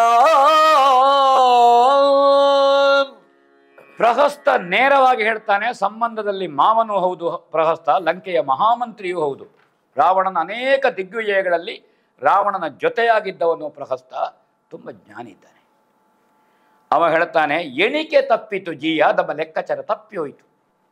ಎಲ್ಲಿಂದ ತಪ್ಪಿದೆ ಅಂತ ಹೇಳ್ತಾನೆ. ಮಾಮನಾದಂತಹ ಮಾರೀಚನ ಒಳ್ಳೆಯ ಮಾತನ್ನು ಕೇಳಿ ನಡ್ಕೊಳ್ಬೇಕಾಗಿತ್ತು. ಎರಡೆರಡು ಸಲ ಮಾರೀಚ ಹೇಳಿದ್ದಾನೆ, ರಾಮನನ್ನು ಕೆಣಕಬೇಡ ಅಂತ. ಕೆಣಕಬೇಡ ಹೇಳಿದ್ದಾನೆ. ಮುಸುಡ ಕಂಡರೆ ಬಡಿವ, ಕೊಲ್ತಾನೆ ಹೇಳಿದ್ದಾನೆ. ರಾಮನಾರೆಂದರಿಯಲ್ಲ ಮಾರೀಚ ನೀತಿ. ನಾವು ಹಿಂದೆ ಅದನ್ನು ಕೇಳಿದ್ದೇವೆ, ಹಿಂದಿನ ಸಂಚಿಕೆಗಳಲ್ಲಿ ನಾವು ಕೇಳಿದ್ದೇವೆ. ರಾಮನ ಪೆಟ್ಟು ತಿಂದು ಯಜ್ಞ ಸಂರಕ್ಷಣೆಯಲ್ಲಿ ಸಮುದ್ರ ಮಧ್ಯದಲ್ಲಿ ತಪಸ್ಸಿನಿಂದ ಕುಳಿತಂತಹ ಮಾರೀಚ, ರಾಮ ವಿಗ್ರಹವಾನ್ ಧರ್ಮ ಅಂತ ಹೇಳಿದ ಮಾರೀಚ, ಧರ್ಮವೇ ವಿಗ್ರಹ ರೂಪದಲ್ಲಿ ರಾಮ ಅಂದರೆ ಬೇರೆ ಯಾರೂ ಅಲ್ಲ. ಅಂತಹ ರಾಮನನ್ನು ಕೆಣಕಲಿಕ್ಕೆ ಹೋಗಬೇಡ, ಅವರ ಹೆಂಡತಿಯನ್ನು ಮುಟ್ಟಬೇಡ ಹೇಳಿದ್ದಾನೆ. ಆದರೆ ಆ ಧಾರ್ಮಿಕ ಗುಣನಿಧಿಯಾದಂತಹ ರಾಮನ ಹೆಂಡತಿಯನ್ನು ಮೋಸದಿಂದ ತಂದಾಗಲೇ ನಮ್ಮ ಊಹೆ ತಪ್ಪಾಗಿ ಹೋಯಿತು. ಬಹಳ ಮುಖ್ಯವಾದ ಶಬ್ದ ಇಲ್ಲಿ, ಧಾರ್ಮಿಕ ಗುಣನಿಧಿಯಾದಂತಹ ರಾಮ. ನೋಡಿ, ಧಾರ್ಮಿಕ ಗುಣನಿಧಿ ರಾಮ, ಅಲ್ಲಿಗೆ ನಾವು ತಪ್ಪಿದ್ದೇವೆ. ನಮ್ಮ ಸಚಿವೋತ್ತಮರು ಶರಣಾದರು, ಶುಕಸಾರಣರು ಶರಣಾದರು ನೋಡಿ ರಾಮನಿಗೆ, ಅದು ನಮ್ಮ ಸೋಲಲ್ವೋ ಅಂತ ಕೇಳ್ತಾನೆ. ಹನುಮಂತ ಕಾರ್ಯಭಾರದಲ್ಲಿ ದೂತನಾಗಿ ಬಂದವ ಯೋಗ್ಯ ಮಾತನ್ನು ಹೇಳಿದ್ದಾನೆ. ರಾಮ ಯಾರು, ರಾಮನೇನು ಅದನ್ನು ಹೇಳಿದ್ದಾನೆ. ನಾವು ಅದನ್ನು ಕೇಳಲಿಲ್ಲ, ನಾವು ಅವನ ಬಾಲಕ್ಕೆ ಬೆಂಕಿ ಕೊಟ್ಟೆವು, ನಮ್ಮ ಲಂಕೆ ಸುಟ್ಟೋಯಿತು, ಅವನಿಗೆ ಎಂತಾಗಲಿಲ್ಲ. ಹನುಮಂತ ಅವ ಹೇಳುವಾಗಲೂ ಬಿಗಿ ನೀತಿಯನ್ನು ಅನುಸರಿಸಿ ದುಷ್ಟತನವನ್ನು ಮಾಡಿದೆ ಓಡ್ತಾನೆ, ತಿರಸ್ಕರಿಸಿ ಬಿಗಿ ನೀತಿಯನ್ನು. ನಾವು ಆಗಲೂ ನಮ್ಮ ಮನಸ್ಸು ಮೃದುವಾಗಲಿಲ್ಲ, ಸಡಿಲವಾಗಲಿಲ್ಲ, ತಪ್ಪಾಗಿ ಹೋಯಿತು. ಗದರಿಸಿ ಮುಂದೆ ವಿಭೀಷಣ ನುಡಿದ ಅಹಿತವಾದಂತಹ ಮಾತು ಅಂತಾಯಿತು. ವಿಭೀಷಣ ನೀತಿ ಏನು ಹೇಳಿದ, ನಾನೇ ರಾಮನನ್ನು ಕರ್ಕೊಂಡು ಬರೋಣ, ಸೀತೆಯನ್ನು ಒಪ್ಪಿಸೋಣ, ಸಮುದ್ರದ ಆ ಬದಿಯಿಂದಲೇ ಹೋಗ್ತಾನೆ ರಾಮ, ನಾವು ಅವ ಈಚೆ ದಾಟಿ ಈಚೆ ಬರುವುದೇ ಬೇಡ ಅಂತ ವಿಭೀಷಣ ಹೇಳಿದ್ದಾನೆ. ನಮಗದು ಪತ್ಯ ಆಗಲಿಲ್ಲ, ನಾವು ಅಲ್ಲಿಯೂ ಮುಗ್ಗರಿಸಿದೆವು. ಇನ್ನು ನಾವು ಮಾತಾಡಿ ಪ್ರಯೋಜನ ಏನು?